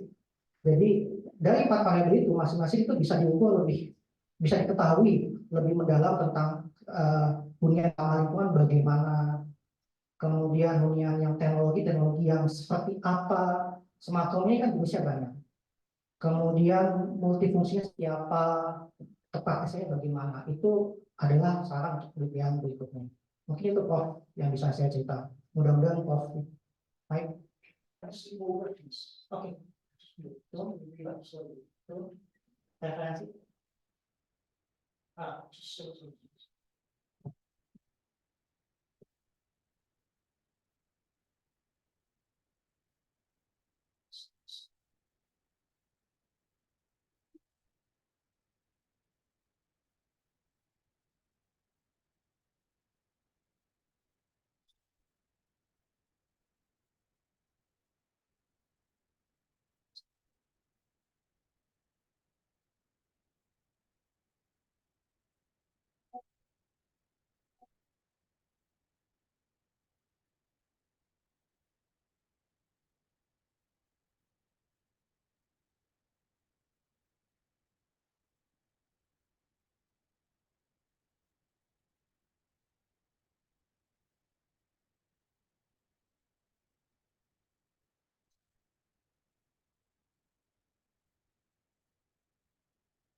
Okay, in the program, it says to give my feedback at the end, but actually it's quite difficult to do.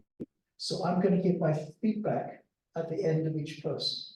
It's actually easier for me, otherwise I concentrated so much that I forget I've done this before.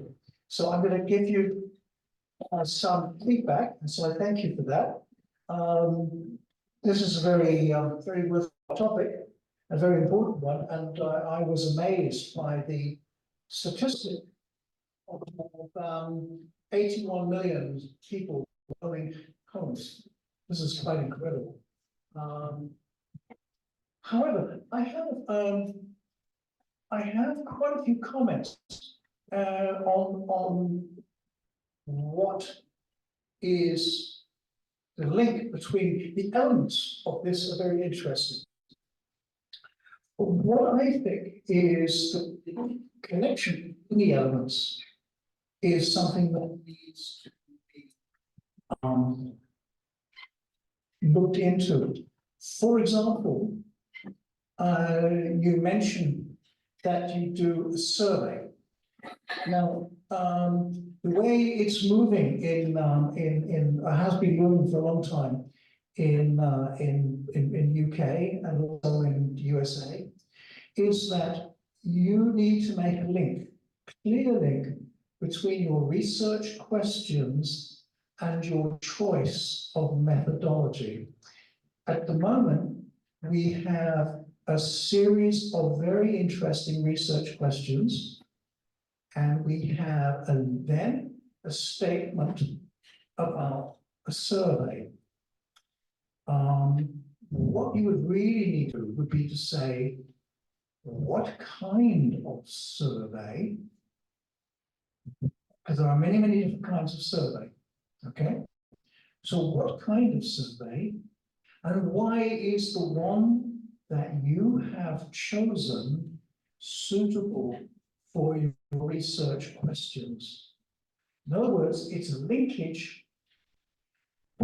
People often forget when writing a dissertation, writing a paper, that the link between research methods and research questions in these days needs to be very clearly made. This is not to say what you're doing is wrong or faulty. I'm just saying if you want a better piece of work, you need to justify why a survey. Because I'll tell you why, because when I listen to the research questions, I could think of many ways of approaching the same topic. So went through my head, I thought, you could do this, you could do that. And so you need to be clear that your research methods, your survey, and the precise nature of your survey fits your research questions. So you need to think about that and you need to explain it. Because, in fact, in a PhD defense, as a PhD examiner, it's one of the first things I look at these days, because this is what journals look at. International journals looking at this. So your PhD is a stepping stone to publishing in international journals. And so your editor eventually is going to say, hey, I could solve those questions in another way. So convince me that the way that you've done it is the best way, the most suitable. Now, you could argue that there's a certain element of practicality. You know, it's a big city, it's hard to reach people, but you need to say that. You need to say why I've done it this way, why it's necessary, and also what I really want to get the feeling for, this is in Jakarta. I want to know what is the context of doing research in Jakarta. The reason I ask is because I am a regular researcher in Indonesia, and I know that when I write up, I try to explain to my audience why I've gone this way and not another way. I was involved with 3 universities in Southeast Asia and 2 universities in Europe. We did a program, a funded program of experiments with methodology, looking at certain methodologies, and it was very interesting because it struck me that different cultures often choose methodologies for reasons which they do not explain. So I think that you need to explain exactly why you're doing it this way. It could be absolutely perfectly right, that's the point, I don't know. But what you do need to do is say, these are my research questions, this is where it links in. Now, the next bit is, where does your research methodology link into your literature review? Again, people don't explain this. And the problem then is, when you're reading a thesis, you don't understand how it gets put together. And so I don't understand. You've got lots and lots of references, and they're all very interesting. What I want to know is what you learned from reading all the material and why this informs your choice of methods. Now, my own view is that I like to keep the structure of a thesis very simple. Chapter 1, introduction. Chapter 2, literature review. Chapter 3, research methodology. It's the simplest way to do it. And what you need to do is to link chapter 1, chapter 2 to chapter 3. And there needs to be a coherent pathway between them. The other question I would immediately ask is, this is all very interesting to find out, and I have no doubt that it is important, for example, in planning or local government policy. However, a PhD is also a conceptual piece. And the thing that many students struggle with is the contribution.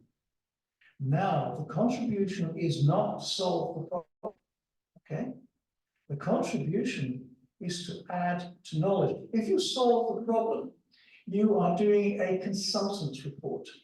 Here is a problem in Jakarta, 81 million people without homes. This finds out what this particular generation, what they want. Solved. But That's it. But what I'm looking for is a contribution to knowledge. What does this study tell us about housing preferences? What is there more deeply going on? Because it's not about solving the problem. That is, of course, is part of it. It's about contributing to knowledge. Now, the point about contributing to knowledge is if you get it right at this stage in your dissertation, it means that when you come to publish from your dissertation, you will have a paper which says something different. And that is the real skill. If you say something different, now it could be as simple as Jakarta is different from other places which have been studied for these reasons. Therefore, understanding Jakarta as a densely populated city in the 21st century, here is a contribution to knowledge. So I would say that is something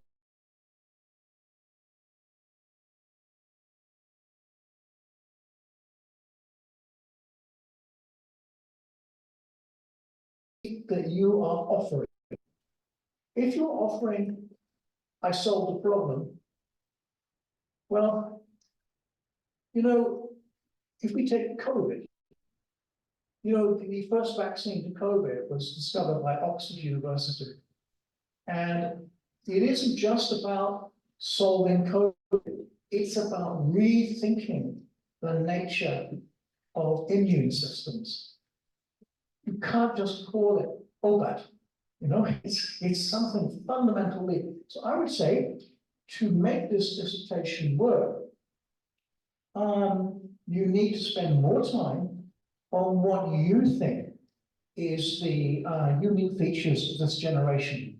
What you've done is a literature review, which tells you about what are the unique features of this generation. But I think you need to have your own viewpoint and not rely so much on other people's research. So you have a contribution. Your contribution is to find out exactly what makes Jakarta tick. It's not just a question of finding out how to solve it. It's a question of having a view, and I think what was coming through to me, I could be wrong, what was coming through to me was there's certainly some cultural particularities about Jakarta, which you hinted at, and I thought that is interesting because if I were an editor of a journal in the future, I'd say, aha, this person's going to tell me something I didn't know. So the next question is, how are the specifics of this generation linked to the survey? Now, you mentioned that this is a digital generation. Could you not do the research another way? I think you could. There's a lot of ways you could do it. You could also capture, you could actually capture the feeling of these people by studying the way they talk about their experiences online. And that means going to their websites, their blogs. What are they thinking? So you get a survey response, that's fine. Some nice statistics there, no problem. You clearly understand it. But what about trying to get a sense of what are these people talking about? What are they thinking? Because then you're getting a little bit deeper. At the moment, we are getting a kind of sense.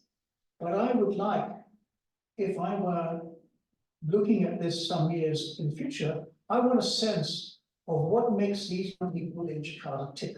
What are they talking about? What are they angry about?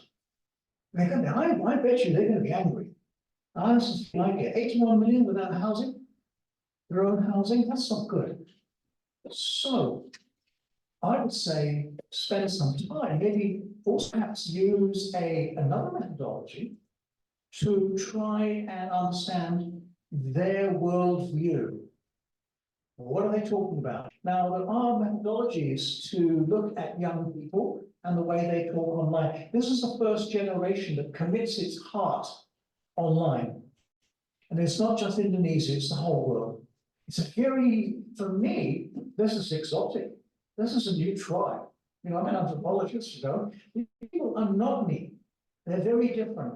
but they are prepared to put their feelings, their heart, their aspirations online. And I think you add to this research and give it a very meaningful spin by finding out what are they talking about in Jakarta? What are they angry about? What makes them happy? What do they agree on? And of course, you could look at what they do online and you could do content analysis. Content analysis is what are the things that they're talking about most of all. So content analysis, what topics are the main ones? They're probably talking about all kinds of things. People go online and say, I'm one of this generation without a house, and my cat eats this brand of pet food. Well, actually, we ignore that bit, because that's people put their feelings about their cats online. You're not interested in that. But what is it that you think comes out of being the most significant concerns? That's why content analysis is so important. What is the isinya, yeah? The content of what they're talking about. See, for example, another thing I picked up. This generation, I'm only guessing from what you said, and I was trying to think it through. Remember, I'm reading this quite quickly in Indonesian, not a language I read very much academically. I don't have time, but I'm trying my best. But I'm immediately picking up, I think, this generation are not very interested in Indonesian cultural heritage. They're not looking for that. Now that's interesting. Am I right? They're not really bothered about the heritage of buildings. They're looking for something that's new. Yes, now that's interesting. They're looking for something new. Now, what does that mean? I think looking for something new is a very interesting question. New in relation to what? You know, there's an old question about the way that we think. Okay. It goes like this. To think is to compare. I'll say that again. To think is to compare. So if you say these young people, these zillennials, if they want this, want that, then we need to compare it with what people wanted in the past. Why do they not? Why don't they want the same? Well, funny enough, in Britain, for example, in contrast, actually, they want houses that look quite like traditional family houses, except it's not traditional. It just looks traditional. They want a house there. And so the interesting thing is when I go and look at buildings, I am not an architect, but I can draw, okay? Say this Gamba. And I tend to look at buildings politically, and I see all these buildings going up that look as if they are fairly traditional family units. Actually, they are not. So there's a feeling in Britain, they want it to look like the family unit, but it's not one. So I would say you could get a very interesting argument by comparing with, yes, they think like this, but what do people earlier think like? And I want to know what is it they are breaking away from? Yeah? Because that is a very, very interesting question. They are breaking away from something. And that is in itself a contribution, because you're getting deeper than just saying it is like this. You're getting it is like this because. So your question I would ask is what is it that they, what is them? It's almost as important to ask, what are they not doing? Indonesia has gone through a dynamic transformation. Remember, when I came to Indonesia, I was studying, amongst other things, traditional houses, rumah tangga, and I was sketching them and discovering how they lived in. This is very interesting for an anthropologist like me. But now we're talking about a different world. So I would say, yes, let's have some writing about, you know, what they're not doing and perhaps why they're not, or more actually, how they're not doing it. Because why questions are difficult to Kenapa is very difficult to answer. Bagaimana is actually easier, believe it or not. Sometimes it's very difficult. Sometimes Indonesians, when they realize I can speak a certain amount of reasonably good Indonesian, they will ask me questions which will begin with kenapa. And they want to know about my country, and they say kenapa. And I'm going like, well, there's no answer to that question. If you say bagaimana, how do you do this or that? I can answer. You say kenapa, I don't know. I don't know, I may have a clue. So I can't say with a superior taxi, you know. I can't say when he says kenapa, blah, blah, blah, blah. I go, I don't know. He's speaking about orang gila. You should know. In fact, anyway, you're a professor. I've already established that, so you should know, okay? So I think, also, I think your literature review needs to be deeper in terms of what is going on elsewhere. Because I think the interesting thing is always to say, this is what's going on in these other countries, perhaps getting close to Indonesia, like Malaysia and Thailand. But what's going on elsewhere, and why is Jakarta different? Because Jakarta is not Singapore. And that's kind of interesting to know, isn't it?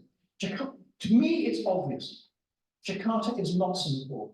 Singapore, whether you like it or not, and most often in Singapore, they don't necessarily like it that much. Singapore will house you. The housing you get in Singapore is not what people want, but tough.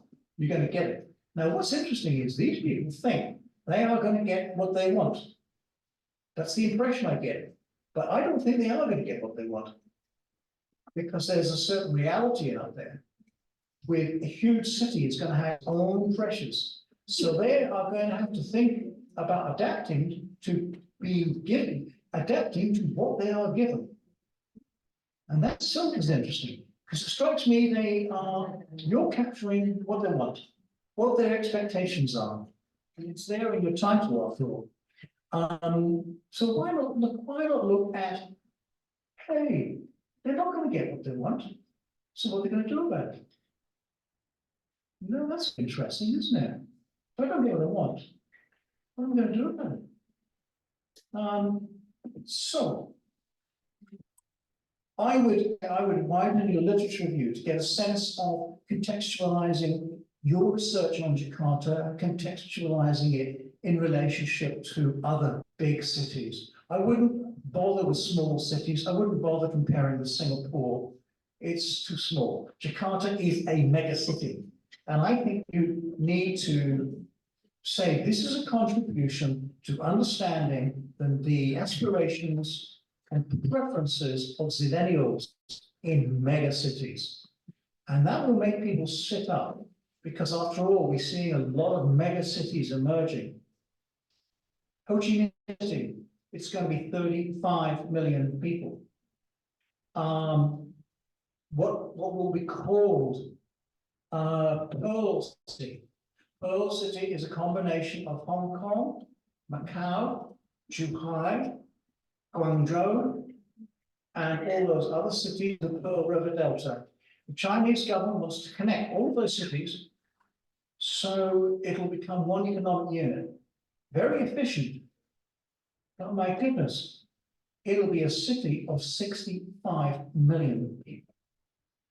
Now, already in Pearl City, they are facing problems with how to get this generation housed. So I would cast your net a bit wider and make it very interesting by saying, you know, Jakarta is this kind of special league. It's up there with Bangkok, it's up there with Ho Chi Minh City, it's up there with Mexico City. It's not a comparison with London. London's a big city, but London can more or less satisfy its housing needs, but these big cities can't. So that's my first take on your presentation, and I hope that was helpful because I was trying to think, what can I say about this? Because it's not really a field I know that much about, but I do know something. And so I would concentrate on those areas to make something more of a contribution. At the moment, it's a big problem solving. Now, there's no harm in that, because you can actually write a dissertation, make a contribution, and still solve problems. You know, then when you call books or whatever it is, people then say, oh, he must know how to solve a problem. Go, yes. I do it all the time. But it's not what a PhD is, or, you know, a PhD is a contribution to knowledge. And that's important too, because that's the bit that's going to get you published in journals. What may get you work is your ability to handle these different methodologies and to think creatively about these solutions. And I'm sure somebody somewhere in Jakarta, when you finish your dissertation, is going to listen to you. Not least the housing companies, policymakers. Yeah, they'll want to know. And they may be not so interested in the contribution to knowledge. They may be more interested in finding, you know, solutions to things. But I think your dissertation will be really, really improved with this more, how can I say it, nuanced or colored or flavored approach. So thank you very much. I'm sorry my Indonesian is not wonderful, but I was reading your Indonesian text. It's quite fast for me. So because remember, I'm thinking, I haven't got Google Translate with me, you know, I'm sort of thinking. So I hope that haven't been my response isn't too crazy, but I think I do think I did understand it a certain amount. Okay. Okay, thank you. All right, can we have the second presenter? Now I can't read the writing here. Who say second presenter is? Who is the second presenter? Yeah. Oh, you're the second presenter. Oh, good. Okay. Yes, it's not written. Oh, thank you so much.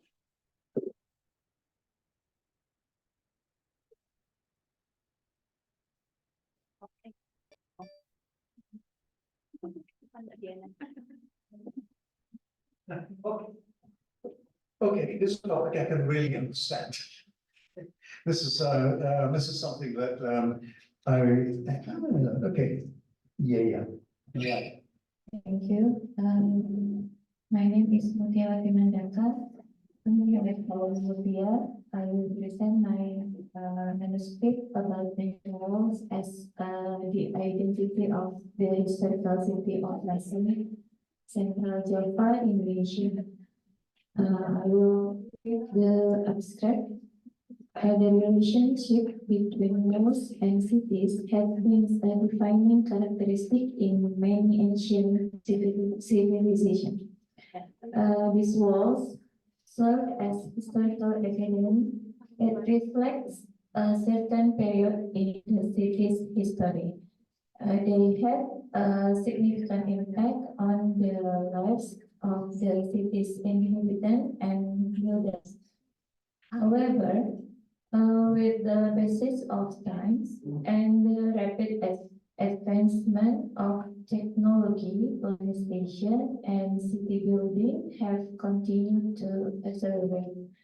The demolition of the walls that once symbolized the identity of the city has resulted in a rapid change in the cityscape. The walls are now degrading, erasing the historical traces that once portrayed the city's image and heritage. Lasem, as a small on the north coast of Java, has the largest Chinese settlement in Java, and the wall is an architectural element inherent in Chinese houses. Therefore, it is important to preserve the existence of this ancient wall. The aim of this research is to identify the ancient walls in Lasem and their role in framing the city of Lasem Chinatown. The research employs a qualitative descriptive method, including literature studies, field surveys, and interviews. The finding revealed that the Asian walls in Assam have unique social roles compared to other regions, highlighting the importance of the preservation. So di ini penelitiannya terkait dengan tembok kuno di Indonesia. I tell about the history about some periods in small town Assam. Maybe you have already know where is the place like another research is bercerita tentang warisan budaya yang mengalami kerusakan berat akibat paparan lingkungan. Kemudian tembok-tembok itu mengalami beberapa kerusakan dan juga yang kemunduran dikarenakan sosok environmental factor. And mungkin ada juga terkait dengan bagaimana memahami mekanisme kerusakan seperti migrasi air atau kapiler, karena biasanya tembok ini berada di sekitar tepi pantai gitu ya. Nah, untuk literatur review di sini I use the concept of identity, konsep identitas kota dan revitalisasi sebagai upaya dari pelestarian. Untuk metodenya sendiri, di sini saya menggunakan pengumpulan datanya kualitatif ya, deskriptif kualitatif dengan pengumpulan data, wawancara, kemudian observasi, dan juga analisa dokumen sejarah. Nah, di sini ada sedikit analisis dan interpretasinya dari yang sudah saya lakukan, itu terkait dengan sejarah pengembangan pemukiman Cina di Assam sendiri. So, these ancient walls kurang lebihnya berdiri di periode kolonial. Tapi saya belum sebutkan di sini. Jadi ada beberapa periode, such as Hindu era Majapahit, kemudian ada era Muslim Tionghoa ketika the Chinese people come to Basel, and then periode Belanda kolonial dan sampai Jepang, dan juga sampai periode kemerdekaan sampai saat ini.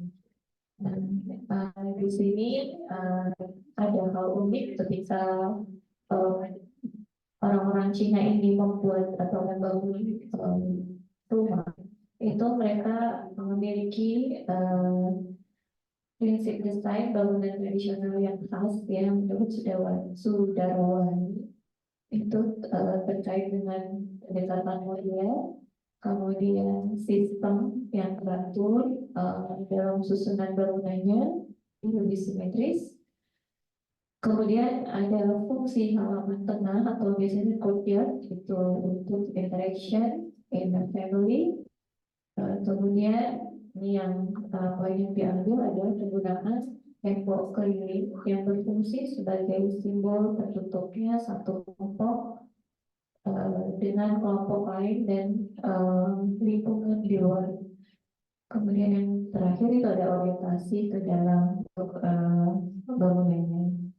Nah, di sini untuk melihat posisi di mana saja ada tembok kuno misalnya sebagai peninggalan budaya, saya mencoba ke lapangan dan menandainya satu persatu, dan di sini ada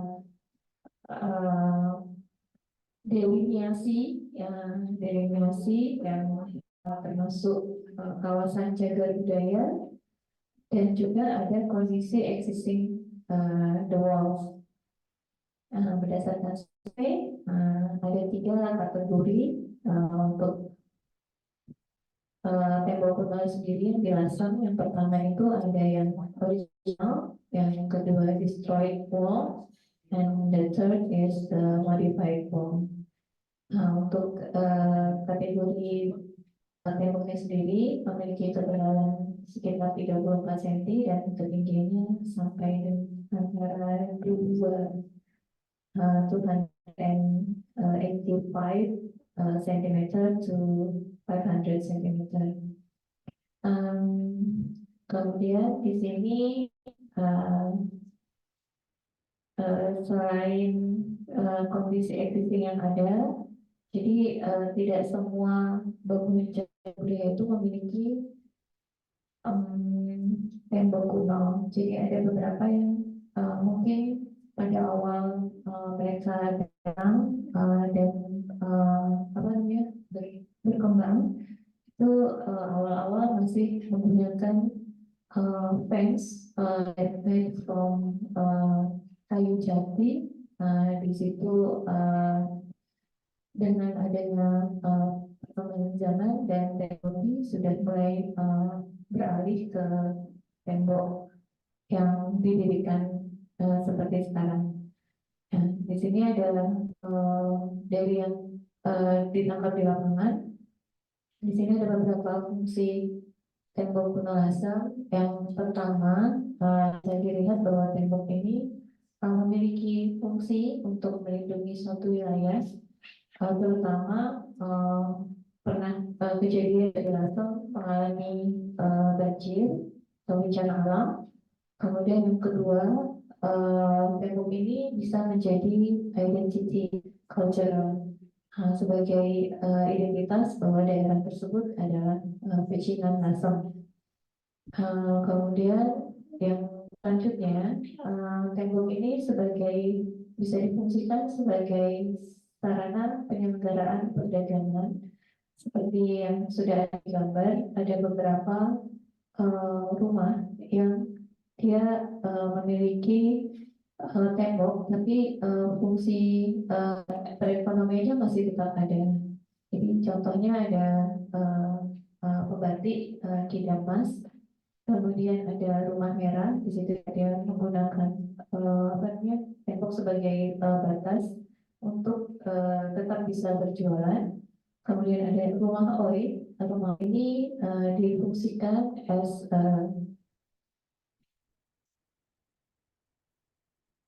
such a hotel or homestay. And then the last one is Museum Yang Lasem. Museum Yang Lasem is one of building that function as a restaurant and museum. Nah, di sini ada hal yang menarik juga, bahwa di salah satu era, di salah satu periode, tembok kuno ini juga sempat dijadikan house that function as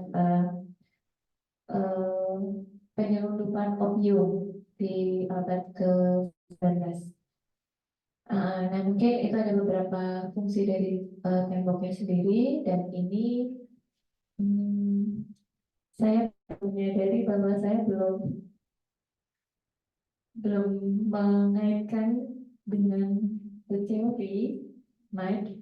I have the conclusion and a little suggestion. Jadi dalam hubungan sejarahnya, tembok kuno ini sangat erat dengan sejarah panjang dari beberapa periode. Nah, ini salah satunya tembok kuno ini yang elemen bangunan, dia menjadi saksi bisu akulturasi budaya yang terbentuk dan menjadi warisan budaya.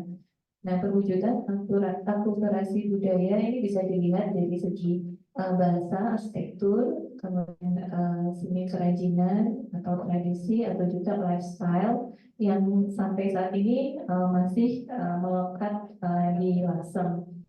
Tembok kuno merupakan perwujudan proses panjang akulturasi nilai-nilai sejarah dan budaya dalam bentuk arsitektur yang ada. Jadi ada arsitektur Cina, tradisional, dan juga kolonial Belanda. Nah, berdasarkan temuan terkait dengan tembok kuno asli ini bisa disimpulkan bahwa struktur tembok, the walls, dia memiliki peran yang sangat beragam dan konteks sosial dan budaya, maka seharusnya juga tetap diperhatikan dan dijaga eksistensinya dengan melakukan revitalisasi. Tembok kuno dirasem merupakan aset penting yang harus dijaga dan dilestarikan agar makna kultural yang terkandung tetap terjaga sepanjang masa. Thank you.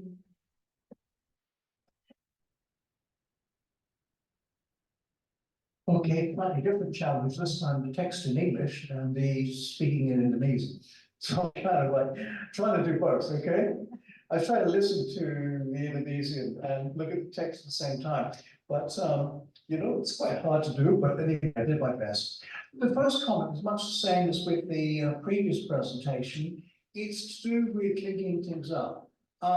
It's to do with linking the research methods with the research questions.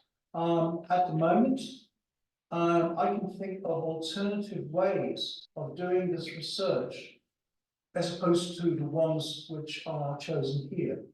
So, for example, you say you're using qualitative research. Well, I can think of quantitative research that would give you also some good answers in this particular area. So if I'm a journal editor, referee, my first question is, why do I have to believe you? I mean, yeah, sure, it's a nice piece of research, but I want to know that this is the best way to do it.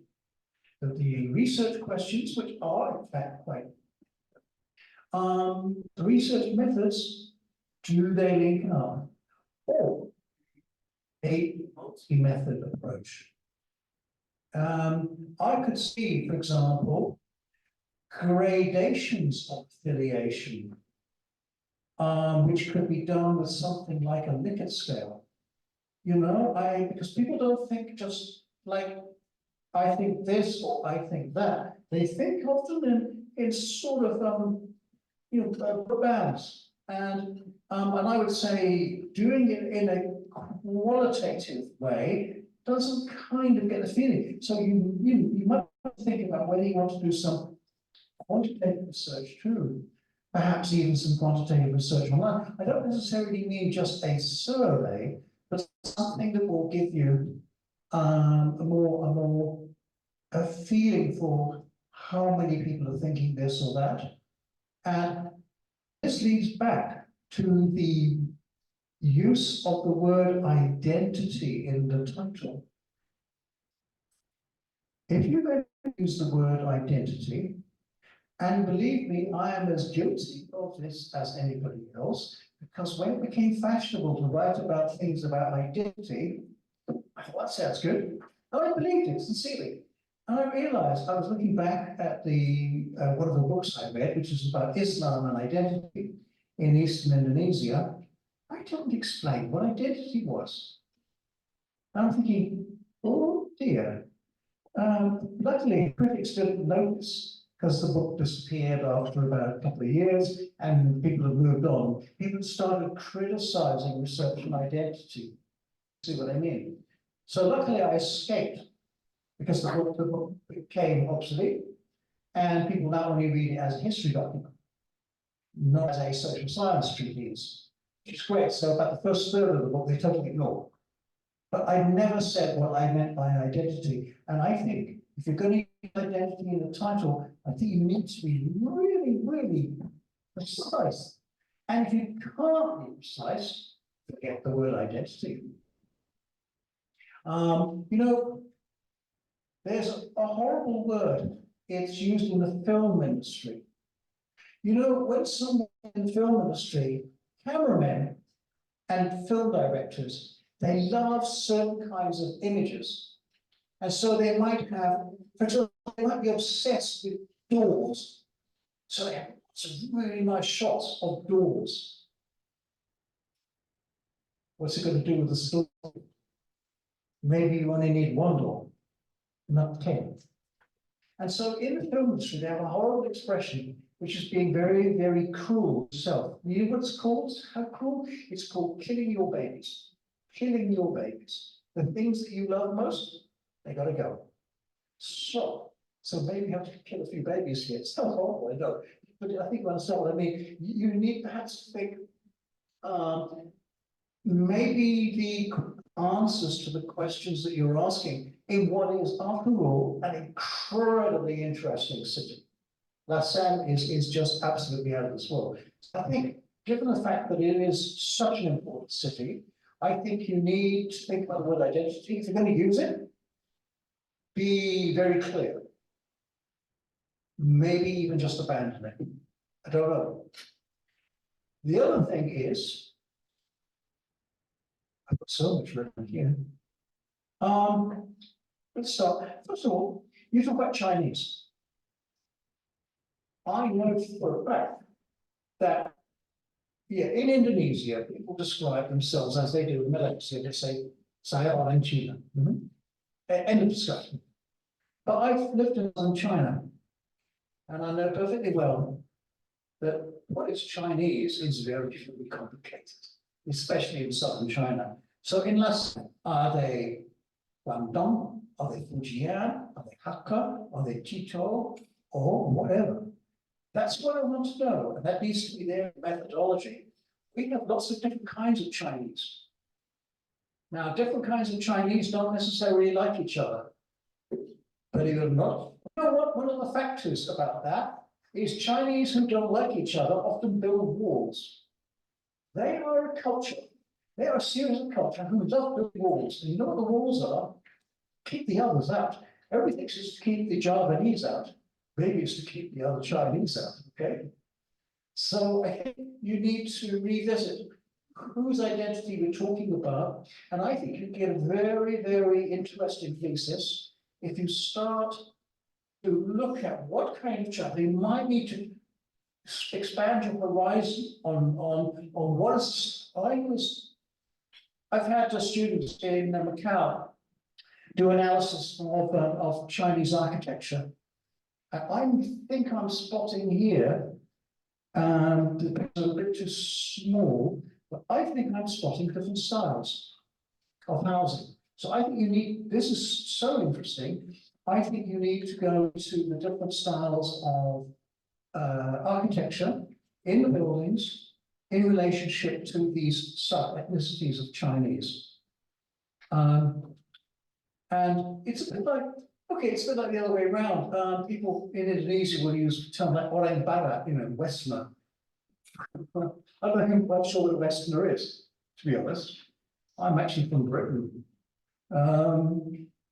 Kind of a bit like the Dutch, a bit like the Germans, the French, but actually there's still quite a gulf between us, And if and some things, because we speak English, we kind of understand the Americans, and we don't have a problem. So it's a bit funny because we speak exactly the same language, and believe me, it's close. It's very close. No mistaking the meaning. And culture is so different. We don't behave like them. Right.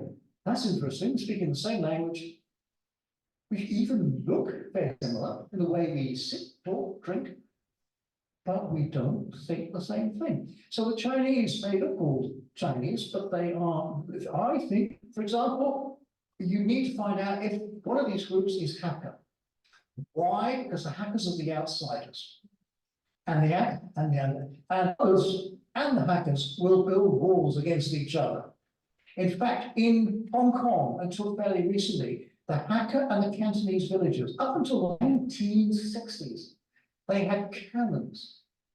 1960s, little villages on the edge of Hong Kong, they had cannons pointing at the other village. One village was Cantonese, the other was Hakka. You're not getting anywhere near my village, so you're not marrying my daughter. That's very important. Marrying my daughter, no way. If you marry my daughter, this cannon is going to sort you out, okay? So I think there's this very interesting thing with Lausanne. I think we need to find out who they are. I would say you need to broaden your literature review because there's a very interesting literature on the symbolic and cultural language of urban spaces in Southeast Asia. And I think you could get a very interesting discussion about what is the nature of a Chinese urban space and all the subdivisions within that, and a Javanese urban space. Now, you could argue that until recently, the people of Java actually were not urban people, most of them. They mostly lived in the countryside. So the focus of people would have been very different from the Chinese. The focus of people in Java, the focus would be on the Keraton, one focus. The masjid, that's another focus. Maybe the market. And that's not very urban, it's symbolic. And of course, here we are in Yogyakarta, we are in a symbolic cultural landscape. I think you need to read around symbolic spaces, because I think Lassan could show you a lot. And what I think you really should go in for is trying to link the technology that you talk about to the cultural, to come up with a material cultural analysis. Because I think these walls, now you need to check this out very carefully, these walls might be different. You've got a description here of how the walls were made. What happens if you discover there are different kinds of walls? I'm not saying there are, but it'd be interesting if you say that there aren't, or there are, if you see what I mean. And I think it's in these areas that you'll make a contribution. It's kind of showing you how a Chinese community transplanted to Java is replicating its life in a foreign setting, but at the same time becoming slightly Javanese. They're not Chinese. People from mainland China are astonished by Indonesian Chinese. Different. They get very confused. And I think this is very, very important. Now, here's another thing. You have assumed that the walls are for defense. Okay? In other words, you build a wall to keep people out. What if you build a wall to keep people in?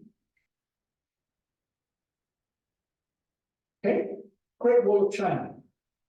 Everybody thinks the Great Wall of China was built to keep what the Chinese call the Zhongnu, who are the horse nomads in the north. They built this very, very long wall to keep the Zhongnu out. Some people have said, that's only half the story, because China needed its workforce. And Southeast Asia also has a history of not so much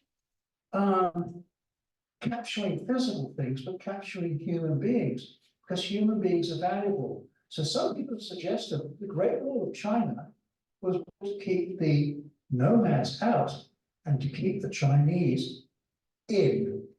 We don't want our hardworking agricultural Chinese who produce all this wonderful stuff, we don't want them running away. Keep them in. Just a theory. So what you might want to do is look at your walls, see if you can find out something about what they really mean. Are they boundaries between Chinese? Are they really a boundary with the Javanese? That could be interesting. There's an assumption that the Chinese build walls around themselves because the people of Java are hostile. Maybe that's true, but maybe it isn't, or maybe it's somewhere in between. So I think you could come up with a contribution by thinking about the nature of Chinese urban spaces in contrast to Javanese urban spaces, because then that explains why Lasem in Java is different from other cities. It's not Georgia. Yeah, it's obvious to me it's not Georgia. Georgia is a very typical Kraton city. In fact, a very interesting one, because basically the the Sultan of Jogja would attract all of these skilled people. You would have the Priyayi to run the place, but you'd also have the puppet makers, the batik makers, all of these people, and then he put them inside the city. Now, again, did he put them inside the city to stop them going somewhere else? I don't know.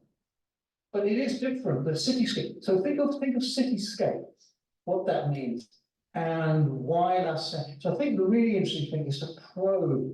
You've got it here, it's a good start, but I think you want to be probing everything and finding out what really makes LASEM LASEM. Okay? And I think that might mean you change your methodology or modify methodology. It could be that you do a focus group, for example.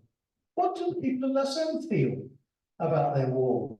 What do young people feel like? What do old people feel like? Does everybody feel the same way? In fact, in China, lots of young Chinese are fed up with their parents and the government telling them they've got to be more Chinese. Are they Confucius? And they go, oh, come on, just have fun, huh? Do I have to honor my parents all the time? Can I just sort of, be trendy, have fun, go out? So, I think there's plenty of literature on analyzing urban spaces. I think if you identify that to really understand, and I would compare it with, in your literature review, I would compare LASEM with other settled Chinese cities in Southeast Asia. There are, in fact, Hoi An in Vietnam. Hoi An is a very interesting city because the main ethnic group are Fujian, not Cantonese, Fujian, but also Japanese. Now, most people think of Hoi An as a Chinese city, but actually it's a Chinese-Japanese city. And that's something that people don't realize. It's only when you go there, and if your eye is in, I'm realizing I'm looking at Japanese architecture, not just Chinese. So maybe that is something I think that there is contribution to be made. The outcome is, I think, is a better understanding of why the Chinese build walls, how they build them, which is very important, what significance those walls have. See, for example, we have lots of walled cities in Britain. I live in one. What is the significance of a walled city? Is it to do with identity? No. What is it to do with? Well, the walls were built by the Romans 2,000 years ago. People will talk very proudly about the walls, but the reality is it's a nice place to go for a walk. And if I have visitors from Indonesia, I say,